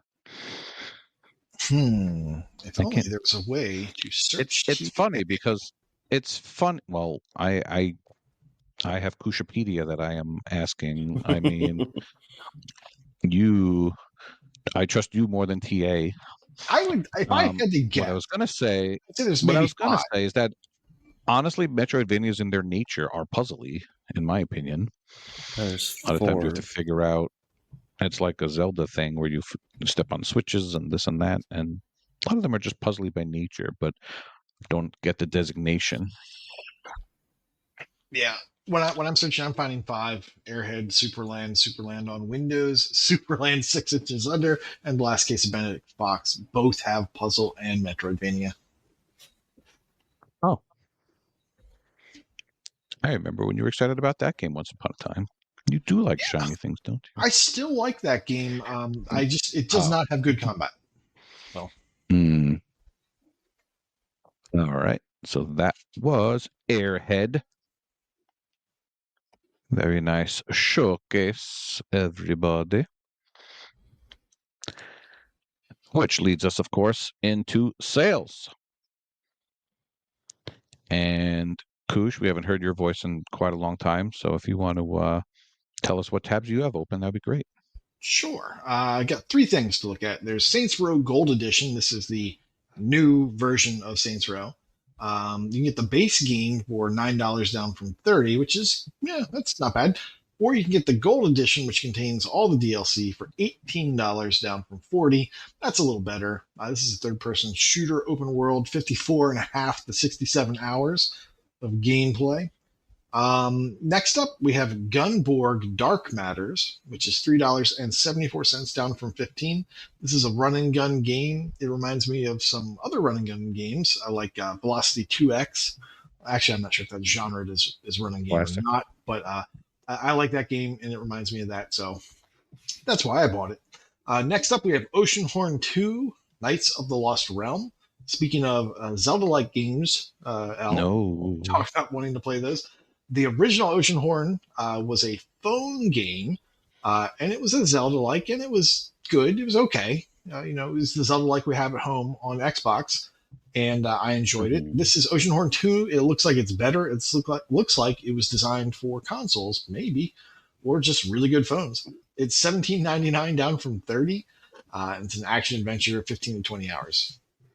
Maybe a little pricey still, but I'm gonna put a watch on it. Or maybe just get the first one. That's $3.74. Or is it going to be too much like a phone game? It does not look well. The first one definitely looks like a phone game. It definitely feels like the control scheme is limited on purpose. This next one, the UI looks like a full console release to me, but I haven't played it yet. I remember talking about another one of your sale games. I remember when Saints Row first came out, and it was pretty maligned. Does anyone know if patches came out to make it better? I'm just curious if it has gotten better since it came out. And I guess no one knows, but if anyone knows, let me know. I'm curious. Was it maligned for gameplay, or was it maligned for? That's what I'm not sure. I know that obviously sensibilities have changed and all that, but part of what attracted people to Saints Row after the first couple was its sort of irreverent nature. It was like a parody of Grand Theft Auto more than a serious game in that style. And again, sensibilities have changed. There's more, cognizance of that sort of stuff. And so I think a lot of that got removed, and I felt like a lot of the pushback on it was that it wasn't in that. It may be gameplay stuff too, but the sort of personality of it was different. They took out stuff? I thought you were going to say it offended people now that it wouldn't have offended, but no, I think it went the opposite. I could be totally wrong about this, but I think it went the opposite way, that it sort of decided to forego some of that personality because it feels tone deaf, or it's just the wrong time for it, or something like that. But I could be mistaken, but I seem to remember that being part of what was out there about Saints Row. But the first couple weren't goofy like that either. So if it's meant to be sort of a relaunch of the franchise, it's more in tune with it being closer to the first couple, I would imagine. I'm not sure. Yeah, I mean, co-op Saints Row sounds good to me. So I'm gonna say that Infernax is on sale for $13.99. This is notable because a lot of people played this when it was on Game Pass, and then they so rudely added a title update and new achievements after the game was off Game Pass. So it's a $20 game. It's $14. And unfortunately, that's the lowest it has been in several months, but it is on sale if that's what you wanted to do. The Last Campfire, which is one of Nate's favorite games of all time. He actually plays this around the campfire after coming back from the pool. So, he's a big fan. And of course, one of my old favorites, Siggy, A Fart from Melusina, is 99 cents. Normally $5. It is a platformer, but it looks like Mario and Ghosts and Goblins had a baby. And it is a 1 to 2 hour, oh my goodness, 1 to 2 hour completion. But you can get that done pretty good in an hour or so. And Michelle. Right. So speaking of Saints Row, just wanted to highlight that both Saints Row 1, or as it's listed on True Achievements now, Saints Row 2006, and Saints Row 2 are on sale for $1.49, down from their normal $9.99 price tag. More just as a look, we all know about 360 marketplaces and all this other stuff. Saints Row 2 includes quite a bit of boosting. So this might be a good time to jump on picking those up if they're of interest to you. And also wanted to point out 9 Monkeys of Shaolin. This is a beat 'em up that takes 6 to 8 hours to complete, although in some of my reading about the game, I guess there is a way to use hook up a keyboard and make it a sub 1 hour completion, but you do what you feel you need to do. It's down to $1.99 from its normal $19.99. It does have online and offline co-op, but it does seem, again, a little bit of research, that the achievements do pop only for the host, which is unfortunate, but at least you can get someone online to help you out and enjoy the game with. Now, I have to mention, I love this developer. 9 Monkeys of Shaolin and Redeemer Enhanced Edition. Definitely Redeemer Enhanced Edition, I feel, is a diamond in the rough. Like, people just skipped over it. It is a fun kind of run and gun slasher type fun game. It's just great. It's fun, very fun. And 9 Monkeys. Oh, go ahead. 9 Monkeys seems like it's maybe not as good as that to me, but it's also fun. And I just noticed they have another game that they didn't have last time I looked. And it's only $5, and it's a roguelite. So I'm going to check that. Remedium Sentinels. Actually, they have a bundle on sale as well that includes 9 Monkeys of Shaolin, Redeemer Enhanced Edition, and Ash of God's Redemption. And it's $1.99 for that bundle that includes all 3 games. That might be worth checking out as well. GMO. All right. I've got 2 games that I saw that I thought looked interesting. The first one was called Before We Leave. It's $4.99, down from $19.99. It is a simulation management game that's about a 60 to 80 hour completion. It looked kind of like a Civilization had a baby with itself, like a easy baby. And so it just looked interesting. I'm going to check that out, I think, this week and get that. And then the other one was Mighty Goose. It's $7.99, down from $19.99. It's a run and gun, 6 to 8 hours. Looked really fun. So I'm going to check that one out as well. Matrarch, I think you reviewed that at one point. Yeah, Mighty Goose. Yeah. Mighty Goose was fun. That was Game Pass, I believe, at some point. I'm trying to think if I'm confusing that with something else, but yeah, it is a fun little, like, not it definitely was on Game Pass because there's no way it would have a 2000 TA score otherwise. But yeah, that 6 to 8 hour estimate's right on the mark, and yeah, that's a good choice. It's kind of it's easy TA. It's not a stressful game at all. It was enjoyable. Yeah, I must have missed it when it was on Game Pass and probably just put a price watch on it, and I saw that it was on sale this week, so I was like, all right. Yeah, there's an S rank achievement for the game, but I do believe there's a solution on TA that kind of walks through how to get yourself equipped and ready for that. It's really not that bad to do. Don't get turned off by the score if that's something that would bother you. Now, is there a Goose leaderboard with this and Untitled Goose Game that you can join? Maybe add Goosebumps to it. I think we need a new genre. Yeah. I mean, come on, TA. You have everything else wrong. I mean, TA is great. Yay, TA. All right, Mighty Goose. Need some games about ganders, I tell you. All right, Game Pass news. Mr. Wild West 08. Yeah, Tell who knew us we'd what get is so coming. much geese commentary in this this podcast. All right, out now we've got Resident Evil 3 on cloud console and PC. Third-person shooter, survival horror, action horror, 20 to 25 hour completion with the walkthrough. We also got Classic. A Little to the Left on cloud console.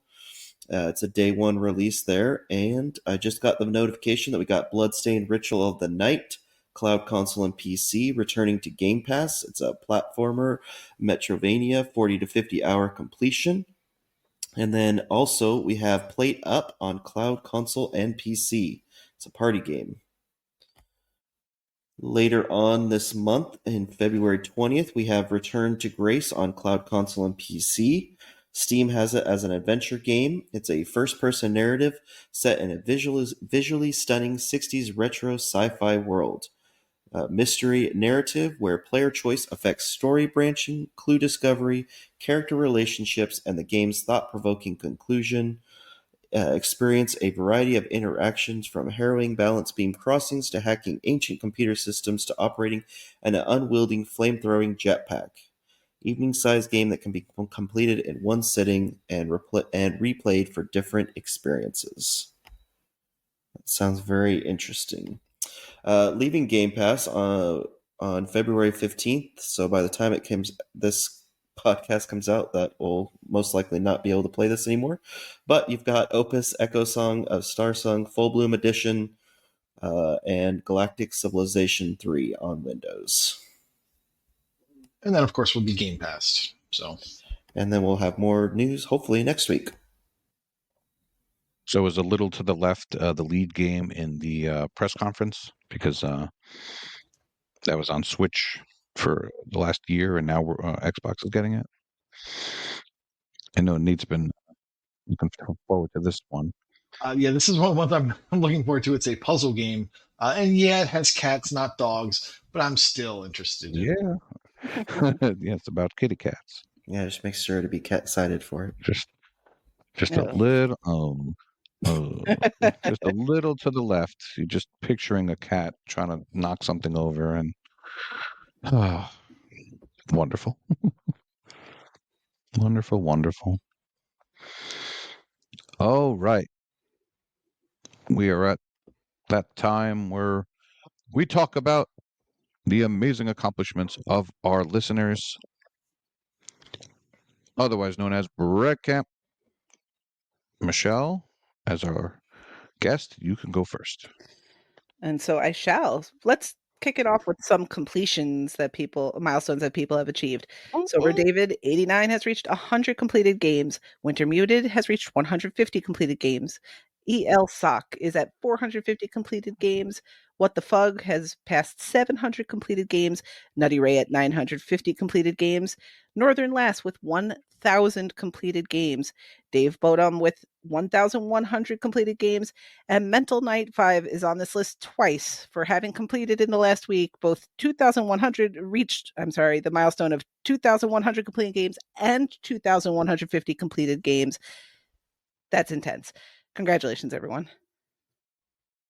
In streaks, we have DJ Zibbyman with 50 days. We have Johnny Delicious with 200 days. We have RPG Davey with 300 days, and he's joined by Daytime Comet.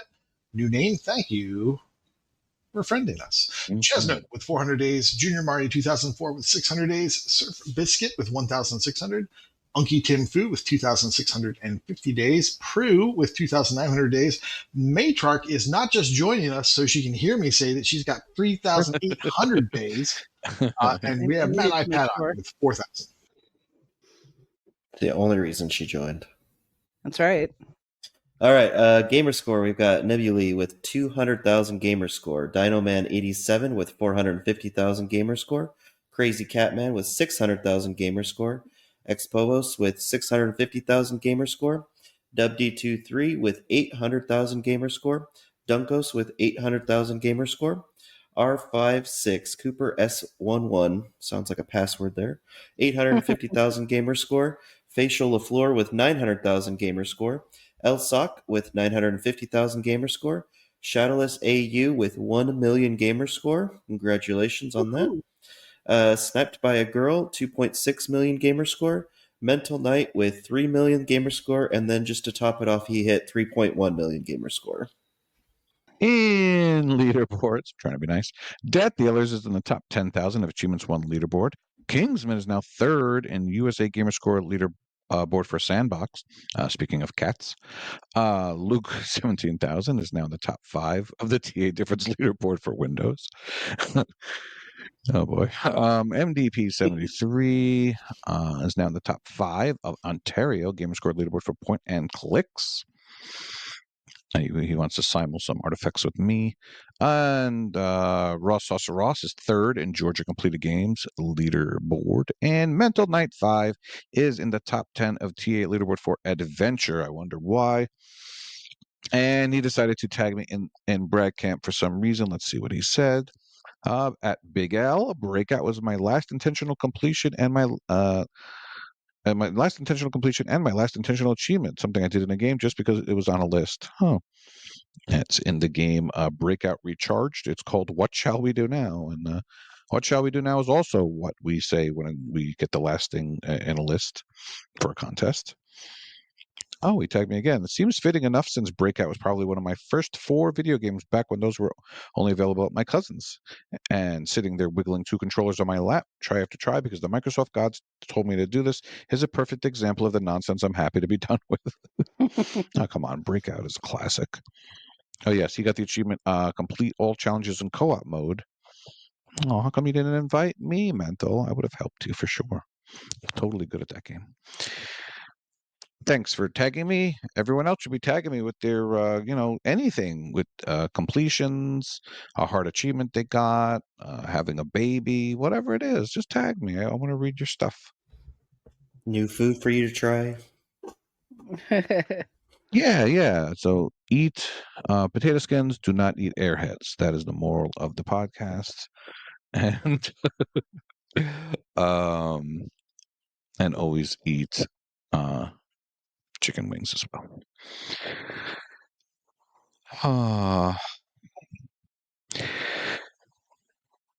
Thank you so much for joining us, Michelle. Yeah, Wild West, KooshMoose. Like I said at the top, we are on the road to 300. So we need to make a nice, fun CGI movie that takes place many years ago. That'd be a good licensed property, right, Nate? I'm not gonna lie, I'd play it. We know you would. We know you would. And you might have. It's called Rise. So, there you have it. Which, of course, was like Gladiator. Are you not entertained by this podcast? I hope you were. And class is dismissed. Goodbye, everybody. Bye. See ya. What's your catchphrase? Oh, no, I've been put on the spot. Quack, quack. It's We're quack, fumbling quack. the end. There's a football reference. All right, we're done. No, I thought you were saying it's her cat. phrase. No, Oh man. I'm feline good about it. All right, Oh. ending the recording. Yes, please. Hello and welcome to episode 8 of Game Passible. This is the beginning of February 2024 edition, even though it is smack dab in the middle of the month. This is your home for all of those Game Pass goodies and publisher analytics that we like to dissect and dissolve and figure out when we need to be playing these games. I, of course, am Fream, and I'm here with KooshMoose. How are you doing? Not too bad. Fantastic. So it's been, it's been a while since we've talked on the podcast. It's not our fault. No. Well, you know what? And I'm going to say it's actually it's pretty nice because we haven't really had to panic and like complete things before they're done with the month because we've had some really light Game Pass leaving announcements, which has been great. So there really hasn't been like a big push to make announcements and come up with all this prognostication. We still get our once per month for sure, but the fact that barely anything's leaving is awesome. I mean, that's one way to look at it. Yeah. That and then life is busy. I'm actually in my newly finished basement now. So finally got this thing all done. Yeah, it's a fancy fun couch, big giant TV. Anyway, we should probably just jump right into it because there's not a ton to talk about in terms of what's leaving, since when this comes out, it will have already left the service. But that's how our year's gone so far. So yeah. Why should it change now? Right. I'll just point out because there's only been 2 games, Opus Echo Song of Starstong. It is 18 months. This is Sigono. They don't have any other games in the service, so don't worry about it, right? This thing's gone. They haven't even published any other games. This is their only game, and so it was self-published, so you don't have to worry about them. But Stardock, they are the ones behind Galactic Civilizations 3, which came up on its 24-month mark and is leaving the service or has left the service. Stardock does have 2 other games in the service right now. You have Off-World Trading Company, which will hit its 24 months in August, and Ashes of the Singularity Escalation, and that'll hit 2 years in September. So if you are following along with Galactic Civilizations 3, August and September are probably going to be those dates for you there. So those are going to be longer completions anyway. So, if you're thinking about doing it, now would be the time to get started. And that's it. That's all that we got leaving. Of course, we'll get some new announcements before the month is out, but you won't see that post until February 20th because of how crappy the months work. And Koosh and I were just talking about it before. You expect the same thing in March because the month February only has 28 days, or actually it's just 29 this time, but we will still get late announcements because of where the Tuesdays fall, which sucks. So I guess I don't know when we will get our next time to record in, but we should jump right in. I do want to touch on some March stuff real quick again, since it's been so long. When did we record last year? Remember? Gosh, was it last year? It feels like it was last year. It's been so long. I feel like we had to have done a January one, didn't we? I'm sure we did a January one. There's no way to tell though. There's no history or documentation of this. You can't follow any of that stuff. But I do want to touch just a quick on some of the stuff I have for March here.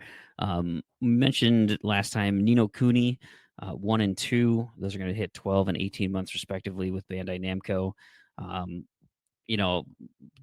We missed JoJo and Gundam, so that didn't show up, but still Bandai Namco's pretty high on those leavings, and I think the 12-18 is just too perfect to not have Ni no Kuni leave both of those together. One that I'm pretty keen on, and at some point I'd probably like to do a bigger deep dive on this, is Let's Build a Zoo. The No More Robots game comes up on 18 months. So I've been working pretty hard on that genome project for that one. If I get it, that there's been some talk about that being bugged. So cross my fingers that's not the case. We'll see. And then there's MLB The Show 23. I mentioned this before, the easy call, right? We know MLB The Show 24 is coming out, and MLB The Show 23 is gone. And then I've got Infinite Guitars on here. It's a Humble Bundle joint where 80% of those games leave at 12 months. So Infinite Guitars does seem like it's one of those March leavings, which brings us to April. I do have in March a game that I will talk about in April, only because it was one of those early April releases. So there's a chance it leaves in March, but I'll get to that later on because we are moving right into our Aprils here. Now, Koosh, I've got 2 on here. I don't know what we call these. I currently have them as public service announcements, but maybe Uncharted Territory is the more appropriate name. And Okay. it's because, well, we'll start with Spike Churnsoft. They have a game in the service called Research and Destroy. It's coming up on 24 months in April. The thing is, though, is all 5 of Spike Churnsoft's games that have already entered the service were gone at 12 months. So for whatever reason, this game is the sole survivor, and it has lasted twice as long as the others. Now that does, push me to think that we might be on 12-month contracts. So again, I don't know, right? Uncharted Territory. So if Research and Destroy was your thing, did you play that at all? Not at all. I'm No. even gonna have to look it up. It Yeah. doesn't ring a bell. I did too. It's like a first-person shooter, I think. I don't know. It didn't do anything for me. Maybe it's a turn-based. I don't know. The other one I have on here is Loot River, which you did play. Yeah, I started that one. Didn't really get into it. It was hard. The shinies. Yeah, it's a little hard, but I believe it has some accessibility stuff you can mess with. Yeah, I need to get a little deeper on the accessibility stuff. But this is the Super Hot team. It'll hit 24 months in early May, like pretty early. The 4 other Super Hot games that have already entered the service, they're all gone already. So this is another Uncharted Territory, right? Loot River has survived longer than any of them, so we don't know. We have no idea what to expect. But 24 months is as good as any. So kind of eyeball in late April, maybe that early May mark. Just throw it out there. And then we have a whole slew of games that we don't have any idea. There's not enough data. These are games that they don't have really anything in the service, or some of the games haven't even left yet. But let's go through the list here. We've got Blaze Blue by Arc System Works hitting the 12-month mark. They do have 2 games in the service right now. One is Blaze Blue, and that's the longest one tenured. So we'll see what happens, right? But if this one leaves at 12 months, then we might feel good about the other one, which I didn't even bother to look up. I think it comes up in May. So we'll cross that bridge when we get there. But Blaze Blue, no idea. 7 Days to Die by the Fun Pimps, published by the Fun Pimps. This is hitting its 24-month. This is their only game of service. So again, we don't have any data to pull from on that. It is a builder game, survival building game. So those tend to survive pretty darn long, but 24 is a long time. So not sure. And then we've got Ebb Software's game Scorn, the gross, moist, pustule game. It's their only game of the service, and this is coming up on 18 months here in April. So guess as good as mine on that one. Koosh, we've got Last Case of Benedict Fox coming up on 12 months here. It's Rogue Game's only game in the service. Is this something I could do in 2 weeks? In 2 weeks? Sure. It's got accessibility stuff you can turn on. The combat is not great, so I wouldn't even bother with it. I mean, go ahead and try it. Once it gets stupid, just turn the combat off. Nice. Basically, and then it just becomes a discovery and puzzle game, and it's really good at that. I like those things, though. Yeah, but the combat's just so bad. It's just so bad. That's a bummer. All right, we've got a triple here: Amnesia Collection, Amnesia Rebirth, and Soma, all of which are by Frictional Games. They're hitting 18 months in May. All 3 came at the same time, and all 3 of them are the longest games Frictional has had in the service. That being said, they've also never had a game leave the service. So we have no idea what Frictional's contracts look like. And that goes with Dyson Sphere program as well. They are in uncharted territory here from Gamera Games. This is 18 months coming up in April. They did have one game in the service, Amazing Cultivation Simulator, which left at 12 months, and that was back in September of last year. So Dyson Sphere hanging on for 18. Not sure if that's going to continue on or not. And then we've got two more, Homestead Arcana, published by Skybound Games. Skybound has 5 games in the service, and not a single one has left yet. So this is another one of those. We have absolutely no data. We have no idea what to expect. And then the final one, and this one's weird because it is Medieval Dynasty, the Xbox One version. So Toplitz Productions is the publisher here, and Medieval Dynasty has launched 3 times in Game Pass. 34 months ago, so almost 3 years ago, it launched into the PC preview program. 18 months ago, it launched for real, and that was the 1.0, and that was on Windows and Xbox X and One and S. And then it took them 6 months to release the Xbox One version, and that's the version that comes up on 12 months here. So who knows what this game is doing? But it exists. It's stackable, and it's there for you. Not sure if we're going to lose it or not. We then move into our lower risk categories here. I'm going to start with NHL 23 by Electronic Arts, coming up on 12 months here. The thing is, though, NHL 21 and NHL 22 are both still in the service. They have not shut those servers down or pulled them from EA Play. So you still have time on those old ones, which leads me to believe that the current one is going to survive as well. We also have Coffee Talk 2 by Chorus Worldwide. This is coming up on 12 months here. Coffee Talk 1 was in the service, and that lasted for 15 months. And then Vambrace Cold Soul is the other game they had in the service, and that lasted 16 months. So I think 12 months, yeah, maybe. I'm kind of leaving it at that 50-50, maybe even better than like it's going to stay in the service, probably to that 15-month, maybe even 18-month mark. But it's on the radar. But that is one that you can finish within that 2 weeks pretty easily, since it is just a walking sim or point and click. What do you call that? Visual novel? I think they call that a visual novel. Yeah, it's actually genre is a visual novel. It's Perfect. 8 to 10 hours with a TA walkthrough. So there you go. Definitely doable. Yeah. Coffee Stain Studios, they have Goat Simulator in the service. Now, this is Goat Simulator 1. It was re-released in the service, so it's coming up on its 2nd anniversary of the 1 year. But this has things all over the place, because Goat Simulator 3 was just added 2 months ago, and they've got Deep Rock Galactic, which has been in there for 3.5 years.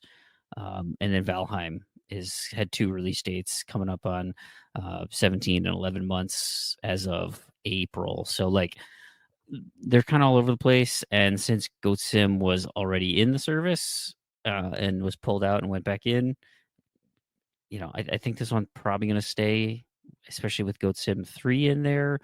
But 12 months is as good as any. So just throwing it out there. It doesn't come with any of the DLC, right? So that's just base game stuff. So if you wanted to get dabble, there's a lot of DLC that goes with that one. The last 2 I have listed here: A Plague Tale Requiem, the sequel to A Plague Tale Innocence. Did you play A Plague Tale, either one of these? I played Innocence, and I always intended to go back and get the stack of it, but I have not yet. I have not started this new one, but I enjoyed the first game. So yeah, first one was awesome. I will enjoy it. Yeah, I expect I'll enjoy this one. So yeah, same. And it's actually even in my RTDL pool, like to pull it, even though I haven't started it. It's like, give me a reason to play it, and it's come up multiple times. And it has a great score on TA. Oh, it's got a sure. 4.41 out of 2,842. So that's wild. Not only is it a high score, but it's been voted on a ton. So that's good. So in April, this is Focus Home Interactive. This is coming up in 18 months. Now, the first game, A Plague Tale Innocence, survived for 35 months. So I'm leaving this one as the lower probability for the 18-month mark, but I do think that bumps up a bit at the 24-month mark. So, we're probably looking at, an extra 8 months from today, which would put it toward, December of this 2024. The last one here is Chivalry 2. This is Tripwire Interactive, coming up on 18 months. The other Tripwire game was Maneater. That survived till 24 months. Totally different game, completely different vibe, but I'm kind of using that as my basis for saying I think it'll be fine at 18, and I think 24 is probably more likely. I could even see that type of game surviving a little bit longer. I only have one 50-50 game here, and this is Nakon's Cricket 22. It's coming up on 24 months. Cricket 19 left the service at 19 months, but that was May. That was a May date when it left. Well, May for this game is the 24-month for the PC release. So I think it has less to do with the time, and I think it has more to do with the time of year. So I could see this one. That's why I kind of have it a 50-50, even though it's it doesn't align with anything else. I think we might hit 24 that coincides with May, and it would be a good reason for it to come out of the service. So just flagging that as a possibility. I put Besiege on here. Besiege from Spiderling Studios. This technically is a May release, but it was early May, and this is the second time it's been through the service. The first time it left at 12 months, so it only had a 12-month expiration, and so I'm banking on this one only having a 12-month expiration. The problem is it came into the service on May 2nd. So this could either be the end of April, which is why I've got it a little bit lower on my hot list. But this orange, 75% is going to jump up to 90% in May if it survives that last announcement in April. And then we've got Cassette Beasts by Raw Fury. This is another one of those early May releases. There was a PC release in April. This was kind of one of those split ones. So it came out on 12 months in April, and then it was console released a month later in May. So either one of those seems like a good potential point because Raw Fury has 80% of their games leave at 12 months. So is the 12-month mark from the first release in April or the console release in May? I'm leaning console release. That's why I think in May it's going to be a higher probability for me. But I just want to make sure that it's on the list. This is that Pokemon-like game, right? Yeah, the one without guns. Yeah. Yeah, that's right. That's right. It's traditional Pokemon with what critters that morph from. I guess you're like Soundwave. Like, yeah. I guess. There you go. Boy, that's an old pull. That's a throwback. Yeah, another one here I have at the 75% mark is Ravenlock, and the only reason it's 75% is because this is yet another early May release. This is by Coco Cucumber, and they've had two other titles leave the service at the 12-month mark, Echo Generation and Riverbond. They were both right on there. They did leave mid-month, but they also released mid-month. So since this one was early May, I'm leaning on this being a mid-May exit. But for April here, I'm giving it a 75% chance because it was so early in May. There's a chance that it sneaks into that end of April time slot. But I think Ravenlock, this is also a short completion or relatively manageable completion. This is the pixel-like Alice in Wonderland, right? Mm-hmm. Yeah, about 4 to 5 hours. It looks like it took me exactly 4. Perfect. Yeah, so that's pretty manageable even when we get the reaction. So we can jump on that one. Mm-hmm. And the last set of games I want to talk about in terms of dates leaving in my risk assessment is Phantom Abyss Not much to say about this, but it is a Devolver Digital joint at 18 months. And then Loop Hero, which is the game I mentioned that could be leaving in March. But if it doesn't leave in March, it's most definitely going to leave in April. That's a Devolver Digital joint as well at 12 months. So some details there. 50% of all of Devolver Digital's titles leave at 12 months. That's 14 out of the 31. And of those that survive 12 months, 50% of those leave at 18 months, 6 of 15. So it's, that's why I have both Phantom Abyss and Loop Hero stacked, is because having survived the 12-month mark, the chance is still 50-50 at the 18-month mark for Phantom Abyss, and Loop Hero is at the 12-month mark. Now, I do want to go into a little game showcase here on Loop Hero. Koosh, I saw that you played this for exactly 1 hour. Do you recall anything from your time, whether you enjoyed it or not? It was okay. It definitely, I could tell that there was just one more vibe to it. But something shiny got in my way, and I didn't really go back to it. Fair enough. And as you can imagine, this is a dream for Fream game. This is exactly the type of game I love. We're talking, here's the genres: roguelite, strategy, collectible card game. That's a little bit of a misnomer, but it's pretty close. I'll get into the collectible card part of it later. This is, like we said, published by Devolver Digital and developed by Four Quarters. It launched right into Game Pass on April 4th of last year. TA has this as a 40 to 50 hour completion. I've played it for 85 hours. Now, the reason for such a disparity is that if you use the TA guides and the walkthroughs, they will give you tips on how to build decks and how to target the specific achievements that are in there. When I played this, those really didn't exist at the time. I played this pretty much right at launch and went right into it. And some of that stuff was floating around in the greater Steam area, but it was not on TA. And so I also really like this game. And so I was very happy to explore on my own time and not really look things up to streamline this at all. So I think 40 to 50 is probably reasonable, but that is relying on some guides as you get to the tail end. Let's talk about the story here.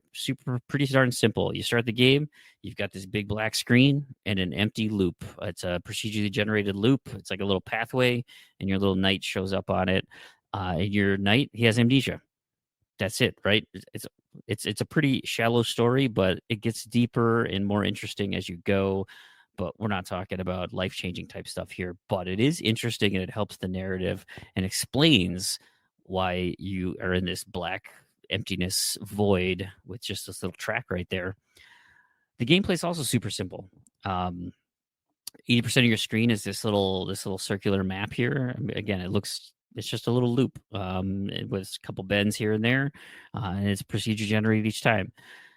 That's your action area. That's where all the cool stuff happens. And then you've got a little side panel on the right, and that's got some gear. It's got your inventory and some stats of, how your little knight dude is gearing up.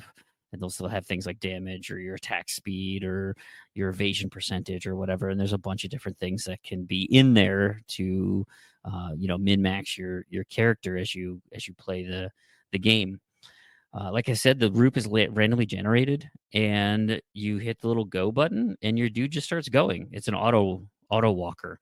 Your guy just automatically goes around the loop, and the timer starts going, and the timer reflects what time of day it is. And so at the end of each day, some things happen, right? The game progresses, and so typically monsters will spawn.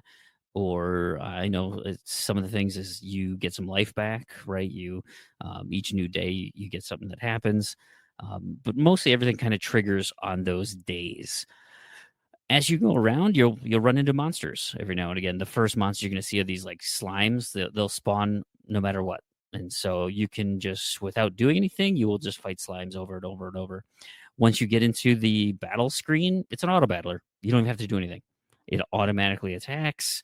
It's kind of on the timing. So based on your attack speed, you might go faster at the same time as your enemy. You wipe out the enemy, and by killing those things, you can either get gear and or these cards. Okay, so what do these cards look like? Well, the cards are essentially different features in the land that you're a part of, and so they start you with a basic deck, and your deck consists of, I think, 12 cards, and there's a different rarity for each card. So you'll start seeing things like rocks or mountains, and it's a little square tile. You think of a giant grid that you're looking at with this little map on here, and you can just put the rocks down. And so what the rocks will do is they'll give you +2 hit points, and you get a bonus 2 hit points for each adjacent rock or mountain. It's like, oh, okay, so I should probably put the rocks next to the other rocks, right? Because that'll compound the hit points I get. There's also mountains, which are the more rare rocks. They're a little bit bigger. Now that gives you a +5 hit points for each adjacent rock or mountain. So again, if you start clumping your rocks and mountains and make a mountain range, essentially, as you build these little pieces out, individual tiles at a time, your hit points are going to keep getting higher and higher and higher. So that's like stuff that goes in the outer, like outside of the loop, spaces away from the loop, and you fill in the land around. Later on, there's stuff like forests and swamps, and there's a whole bunch of different things that you can add to the world around you that all do different things, and you can tailor those decks to how you want to play. But that's way deep into the game. We won't get there. There's also some tiles that you can put right on top of the road. So, for instance, there's a graveyard, and the graveyard spawns a skeleton every 3 days. Okay, well, why would you do that? Well, the skeletons give you better gear. They are harder to kill, but they give you better gear. They give you better XP, and you get different loot. So from like the slimes, you get like an ectoplasm, I think is the crafting material you get from them. Well, skeletons, you get bone and you can get metal from their armor and stuff. And so you pick up different crafting materials as you fight different creatures, and you want to try and test yourself in each loop so you get stronger and stronger and stronger, because at some point there will be a boss fight, and you want to be as prepared as you can with like the best gear that you can accomplish in that loop.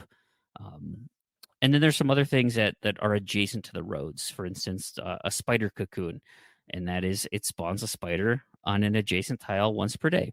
So every day a spider comes out of the cocoon and lands on the road adjacent to it. And so as you continue to fight creatures, a couple of these cards will spawn into your hand, your little thing below, and you start putting them on the board and filling out. Essentially, it's your memory of what this land looked like before you got amnesia. And so you can make it whatever you want. And there are some really interesting things that happen as you start putting pieces down. And the game, they don't tell you anything. You don't know this until you start experimenting. But one of the early ones you'll find out, and I'll just give this an example because you'll find it right away. As you're putting down the mountains and the rocks, if you make a 3x3 square, so 9 rocks and mountains, it turns into a mountain peak, and that gives you 125 hit points, but it also spawns harpies once a day. And so now you have a new enemy type that you have to deal with, and those types of things pop up all over the place. So if you put something next to something else, it might change the effect of whatever that piece of that tile does, and you can use that to your advantage or disadvantage depending on how you set up your little deck thing here. It's super interesting, it's fun, and that type of exploration and learning really is rewarding, because as you start to fiddle around with these cards and see what it ends up doing, you start to look at things and in your head, if you're like focused and paying attention to how you want your build to go, all of a sudden you're like, oh, okay, cool. If I do this, I can really gear my fighting style to whatever. There are 3 classes in the game. There's a warrior. He's pretty much straightforward. Just smash things. He wears armor. He has a big sword. But you can have like axes and things. I think you get and he gets a shield. His things are like vampire, so life leech, right? You can steal life. He also can damage all of the enemies with attacks, like depending on how you spec out your dude. But those are common things for the warrior class. There's the rogue class, which is about attack speed and dodging and evasion. And then there's the necromancer class, which is super, super fragile. The thing is, he gets killed pretty easily, but you summon all these skeletons around you. And so instead of just one person fighting a bunch of critters, you can have like 5 dudes on your side fighting a bunch of critters. And they get killed before the necromancer gets killed.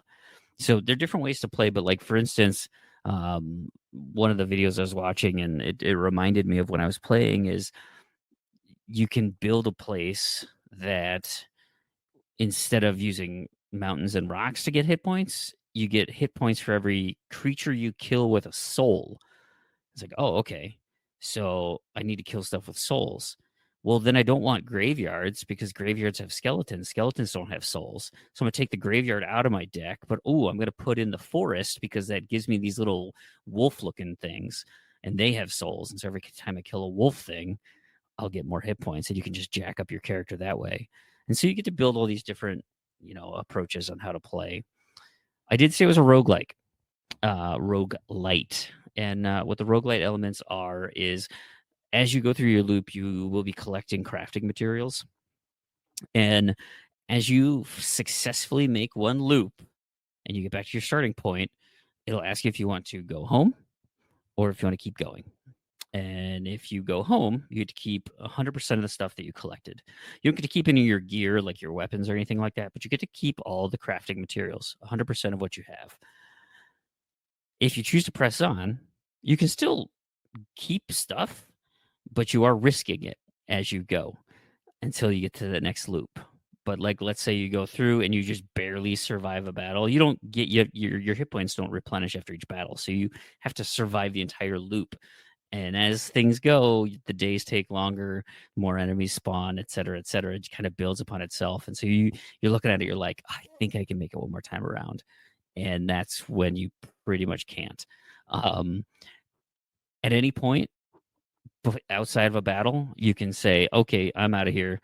And you can keep, I think it's 60% of your stuff if you jump out early. Now, if you die, you only get to keep 30%. So, like, there's incentive of you saying, I'm not going to survive this next loop. I should take this loot, bring it back to my town, and I can build up the town and become stronger. And so when you go back to the town, you can do stuff like, build a potion shop. And so that when you do your next loops, you might have some potions on you. You can unlock, there's like crossbow towers. So if you're near the starting point, there could be dudes with arrows helping you kill the creatures around your home base, which is super helpful.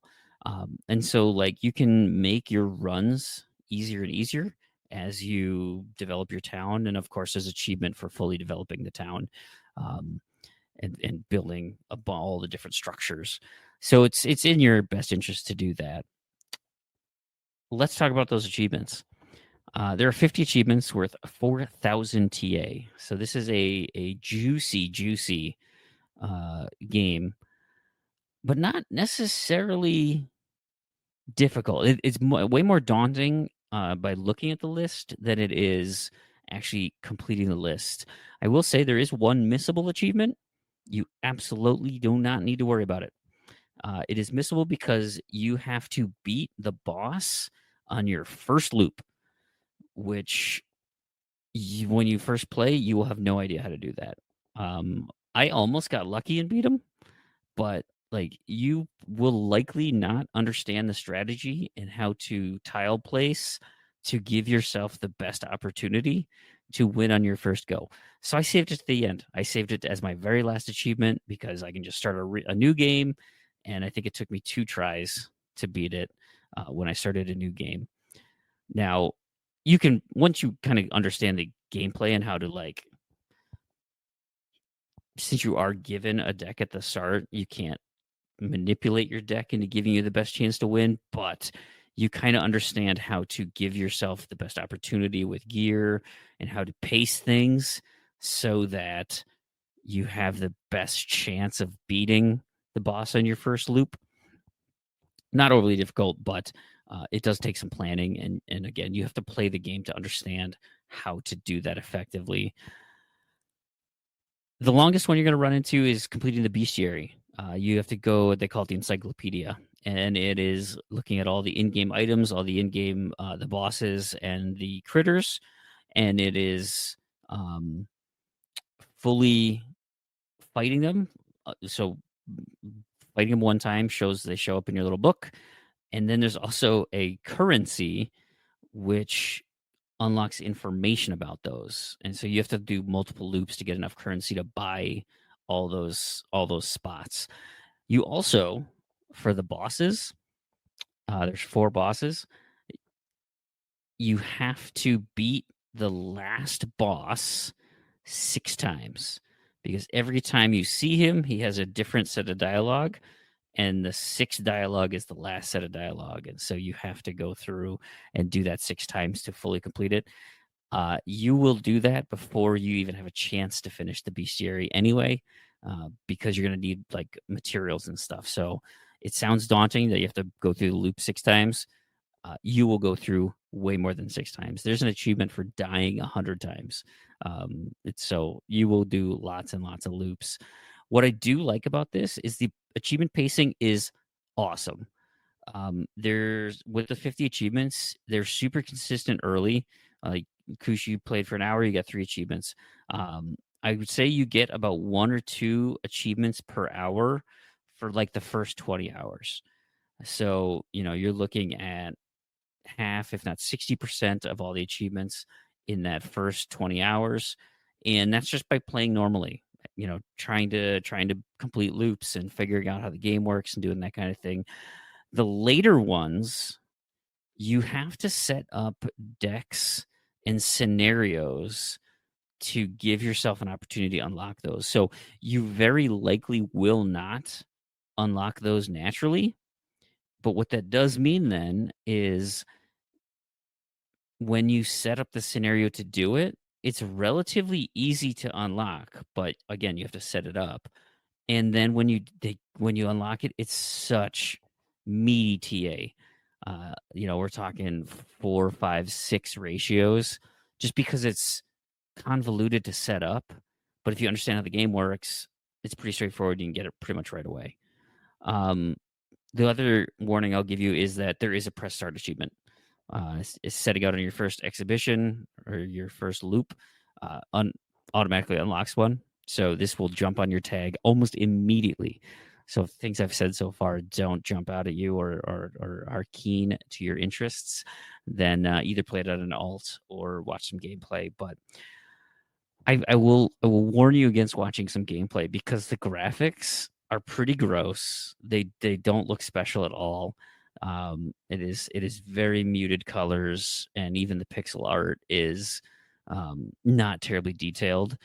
But the gameplay loop and I don't want to call it exploration, but it kind of is, because as you start putting these tiles down, the world starts to change around you, and all the little tidbits about who you meet and when you meet them, and who remembers what about the world.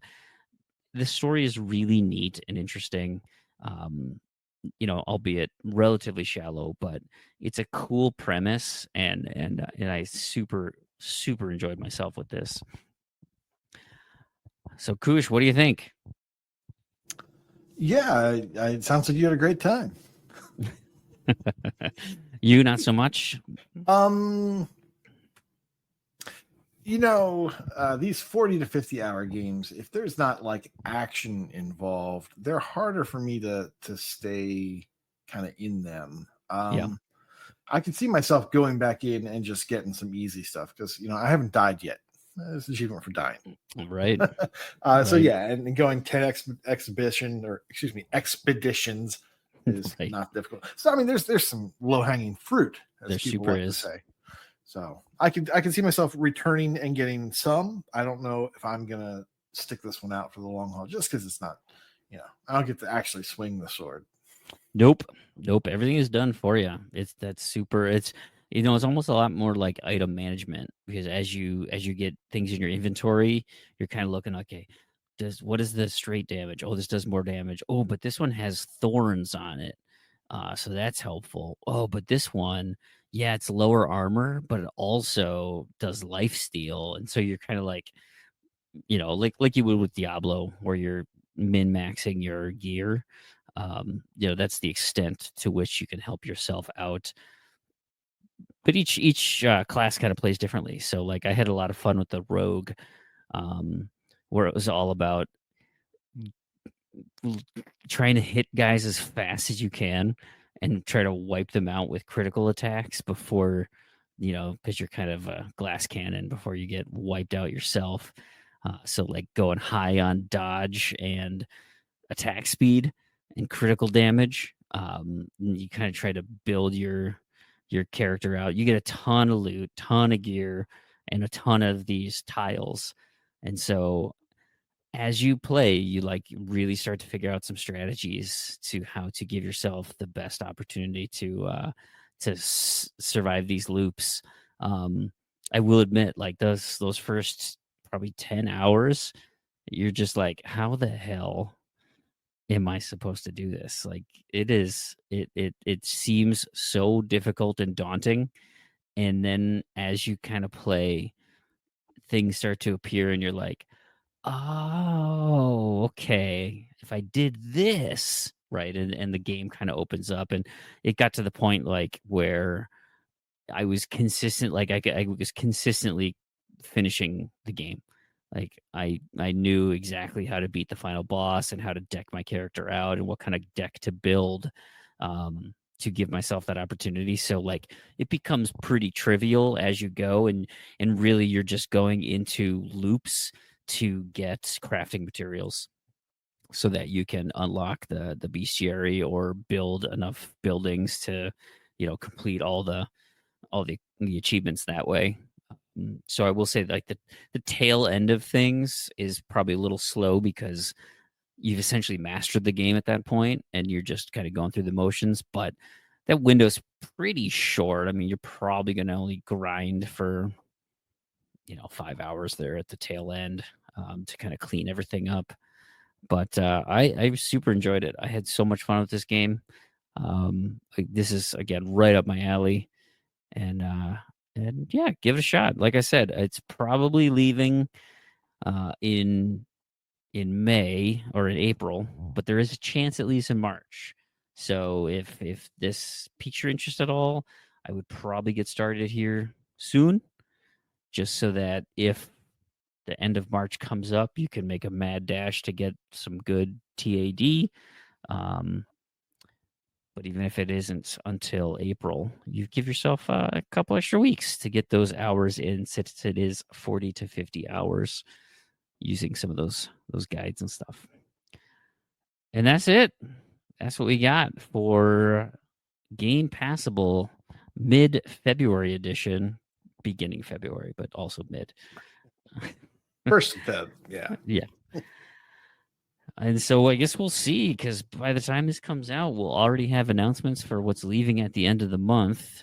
Gosh, let's go back. What did I even say was probably leaving? Madden 22, Super Mega Baseball 3. I still got JoJo and Gundam on here, which I was surprised these even survived January. So.